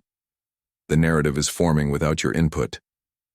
Kincaid turned his face toward the window, where Mississippi spring light filtered through blinds like prison bars. "There's no version of this story where I'm not the villain," he said finally. "Why contribute to my own crucifixion? Perhaps because truth is rarely as simple as villain and hero," she suggested. "Systems require many participants to function, or malfunction." His silence was his answer. She left her card on the bedside table anyway. Alone again, Kincaid studied the ceiling tiles, counting and recounting as he had taught himself to do during moments of stress. 20 years maintaining order in a world designed for chaos. 20 years believing he was the necessary evil that prevented greater evils. 20 years of certainty shattered in a service corridor by men he'd considered less than human. The silence he maintained now wasn't just legal strategy. It was the final protection he could offer to Warden Beasley, to Doyle, to the dozens of officers who had followed his lead over the years. His testimony might save his own skin, but it would burn the entire system to ash. Some chains, he was discovering, were harder to break than others. The Department of Corrections hearing regarding Warden Carol Beasley's administrative future took place in a sterile government conference room in Jackson. 5 senior officials sat in judgment, their faces professionally neutral as they reviewed evidence that should have shocked them, had they not spent careers perfecting institutional indifference. Let the record show that Warden Beasley has cooperated fully with this investigation, her attorney stated, straightening papers before him. Her 22 years of service speak to her commitment to correctional excellence. The committee, Chair Commissioner Hargrove, peered over reading glasses. Her record also shows 7 wrongful death lawsuits settled during her tenure, 18 formal complaints of civil rights violations, and now, video evidence of systematic abuse under her direct supervision. Evidence selectively presented, the attorney countered, without context of the security challenges unique to Lockridge's population. For 3 hours the dance continued, bureaucratic language concealing the human cost of institutional failure. Beasley herself spoke little, her testimony a masterclass in passive construction. Mistakes were made, protocols were not followed. Oversight was insufficient. Never, I knew. I allowed, I enabled. When the hearing concluded, the outcome was the institutional equivalent of a plea bargain. Beasley would retire with partial pension. A formal reprimand would enter her permanent record. The damage would be contained. Outside the building, protesters held signs bearing Bible's face, Malik's name, images captured from the leaked videos. They chanted as Beasley exited through a side door shielded by security. No justice, no peace. She did not look at them. Could not. Their existence represented the collapse of the carefully constructed reality she had maintained for decades. The fiction that what happened inside Lockridge's walls was necessary, controlled, justified. In her car, driving away from the administrative complex for the final time, Beasley finally allowed herself to consider the question that had haunted her since the chapel video surfaced. Had she always known what Kincaid was? Had she chosen not to see, or had she seen and deemed it acceptable? The answer came with uncomfortable clarity. She had known precisely who Kincaid was, had selected him for exactly those qualities, had protected him because of them, had looked away from methods she understood were necessary for results she required. The cost of that silence now came due, paid not just in her career but in the unbearable weight of complicity she would carry forever. The press conference was held on the steps of the state capitol. Angela Davis stood at a podium flanked by civil rights attorneys, former inmates, and family members of those still incarcerated at Lockridge. Travis Bell waited off to the side, physically uncomfortable in his new suit, emotionally unprepared for his role as whistleblower. Officer Bell will now make a statement, Davis announced, stepping aside. Bell approached the microphones with the same sense of duty and dread that had driven him to contact the Justice Department. The faces before him, dozens of reporters. Cameras, curious onlookers, blurred into a sea of expectation. "My name is Travis Bell," he began, voice steadier than he felt. "Until 2 weeks ago, I was a correctional officer at Lockridge Facility. What I witnessed there..." He paused, swallowing hard. "What I witnessed, and initially failed to stop, was systematic abuse sanctioned at the highest levels of prison administration." For the next 12 minutes, Bell detailed specific incidents, named officers involved, and confirmed the authenticity of the leaked videos and documentation. He admitted his own initial complicity, his gradual awakening to the injustice, and his eventual choice to preserve and share evidence. The inmates who documented these abuses at great personal risk, Malik Ramsey, DeAndre Wilkes, and others, showed more courage and commitment to justice than those of us entrusted with authority. He concluded. The system didn't fail. It functioned, exactly as designed, to dehumanize, To punish beyond sentence, to break rather than rehabilitate. The questions afterward were predictable. Was he concerned about prosecution for his role in the service corridor incident? Had he received threats from former colleagues? Would he testify in the pending civil lawsuit? Yes to all, he answered simply. But the cost of continued silence would be higher. As the press conference ended, a reporter called out over the others. "Do you consider yourself a hero, Officer Bell?" The question halted him mid-step. "No," he said after a moment's reflection. "I consider myself someone who finally did what should have been done from the beginning. There's no heroism in delayed decency." Later that evening, returning to his apartment, Bell found his car window smashed, the word traitor spray-painted across the hood. Inside his mailbox was a different message, a handwritten note from Jenkins's sister thanking him for speaking the truth about her brother's treatment. The contrast crystallized what Bell already understood. In a broken system, even healing actions create new fractures. The only constant was the necessity of choosing which pain to accept. The transfer orders came without warning. 4 a.m. Cell extractions, full restraints, immediate transport. Malik, Snap, and 3 others who had been central to the documentation network were loaded into separate vans headed for different facilities across the state. No goodbyes, no preparation, no explanation beyond security concerns.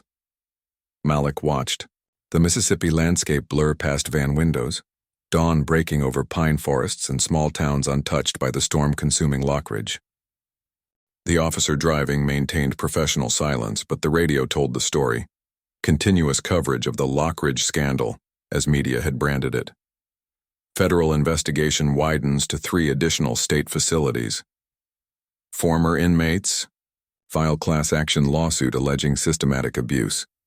Officer whistleblower provides damning testimony. A bitter satisfaction settled in Malik's chest. The evidence had done what it was designed to do. Expose truth, challenge power, force acknowledgement. Yet as the miles stretched between him and Lockridge, doubt crept in. Would anything truly change? Or would the system merely adapt, developing more sophisticated methods of concealing the same fundamental brutality? At Metcalf Correctional, 200 miles north, his processing was expedited. No standard intake, no orientation. Straight to administrative segregation. For your protection, the intake officer explained with transparent insincerity. The cell was smaller than Lockridge's, the mattress thinner, the ambient noise more oppressive. As the door closed, Malik realized the bitter irony. His success in exposing injustice had earned him potentially harsher conditions. Freedom through truth remained elusive.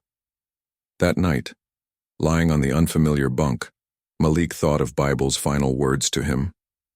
The truth shall make you free, but first it will break chains, and breaking chains is never painless. The pain was evident, for himself, for those transferred with him, for Bell, even for Kincaid. The broken chains, however, still bound them in new configurations. The system bent but did not break. Yet, something had undeniably changed. The silence had been shattered, and in that rupture lay the seed of whatever might grow next. Latrell James stood in the Lockridge Library, surrounded by half-empty shelves.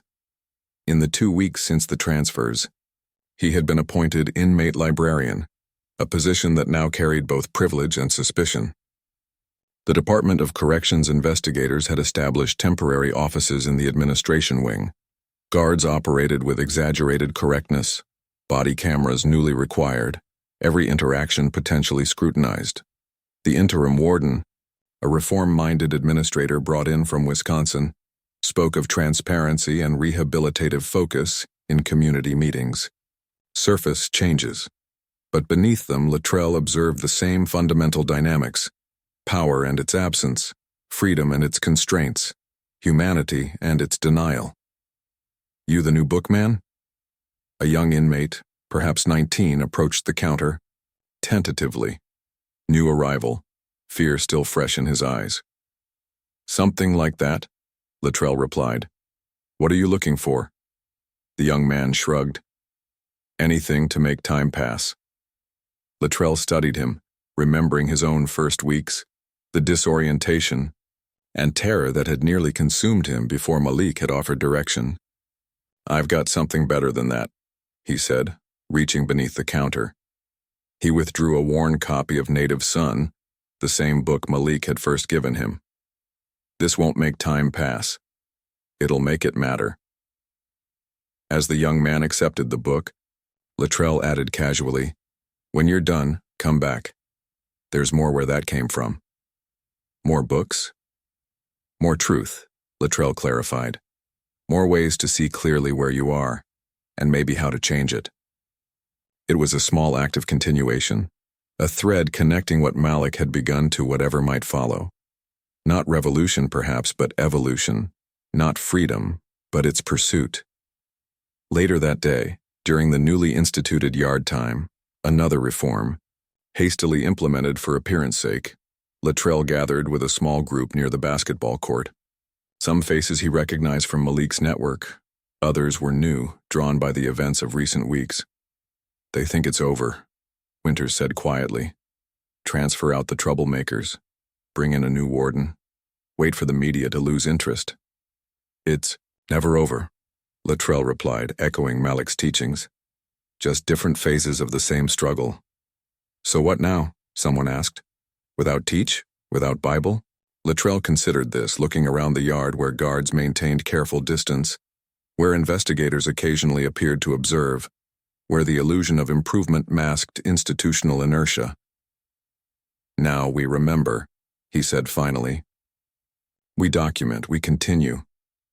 He lowered his voice. "Bible's last sermon never happened because of the raid. I think it's time we heard it." And there, in the corner of the yard where cameras couldn't quite capture every word, Latrell began to speak, not with Bible's resonant authority or Malik's academic precision, but with his own emerging voice. He recited from memory passages Bible had shared, ideas Malik had developed, strategies Snap had refined. The gathered men listened with the focus of those who understood that knowledge was the one possession that couldn't be confiscated. And as Latrell spoke, a new network began to form. Less focused on exposure, more on education. Less about tearing down, more about building within. The seeds Malik had planted found new soil. 3 months after the service corridor incident, the full accounting remained incomplete. Kincaid had resigned rather than face administrative prosecution, his silence maintaining the thin blue line even as his career ended in disgrace. With medical retirement secured, he retreated to a small town in northern Mississippi, where former colleagues occasionally visited, bearing the awkward solidarity of those who understood they might have shared his fate. Warden Beasley's administrative, hearing records were sealed as part of her retirement agreement. She sold her house near Lockridge and relocated to Florida, the scandal following her in digital whispers, but never quite attaching permanently to her carefully crafted narrative of institutional challenges and limited resources. Malik and Snap remained in separate facilities, classified as high risk despite exemplary disciplinary records. Their transfer paperwork contained a new designation: Security Threat Group Affiliate, the institutional language for those deemed capable of organizing resistance. Bell's testimony led to 3 indictments of Lockridge officers, pending trials and his own probationary agreement in exchange for continued cooperation. He moved out of state, changed careers, carried both the weight of his complicity and the lightness of his eventual action. Lockridge itself received a new name, new administration, new policies trumpeted in press releases as 21st Century Correctional Reform.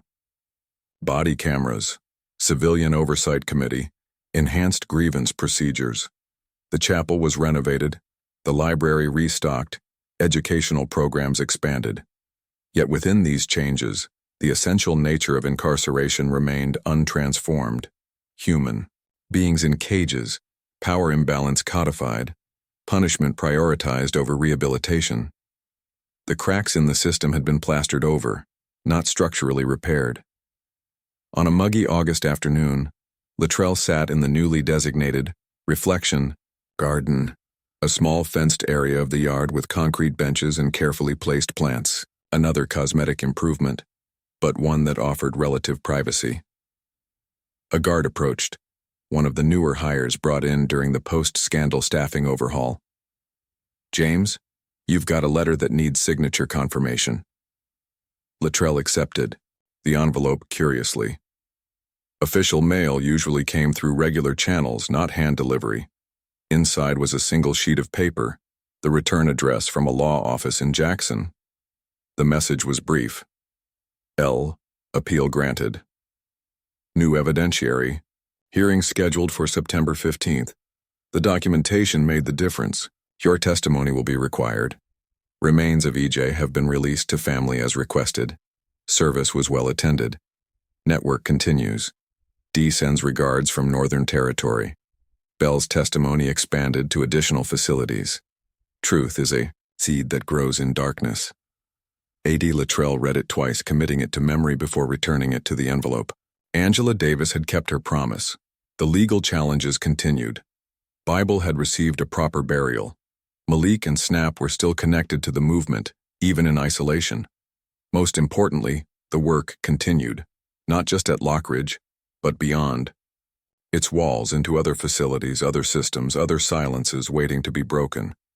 As Latrell walked back toward the housing unit, he passed the library where a group of new arrivals was receiving orientation.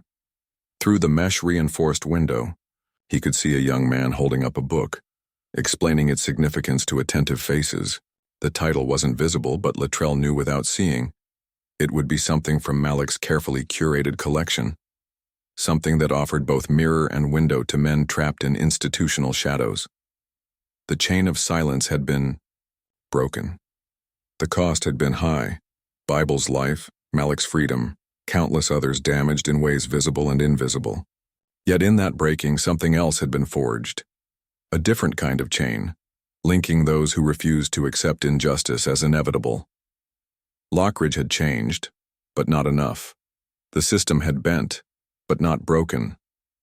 The struggle continued, as it always would, in the tension between power and resistance, between dehumanization and dignity. As Bible would have said, the arc of the moral universe may bend toward justice, but it doesn't bend itself. People bend it, link by link, voice by voice, truth by painful truth.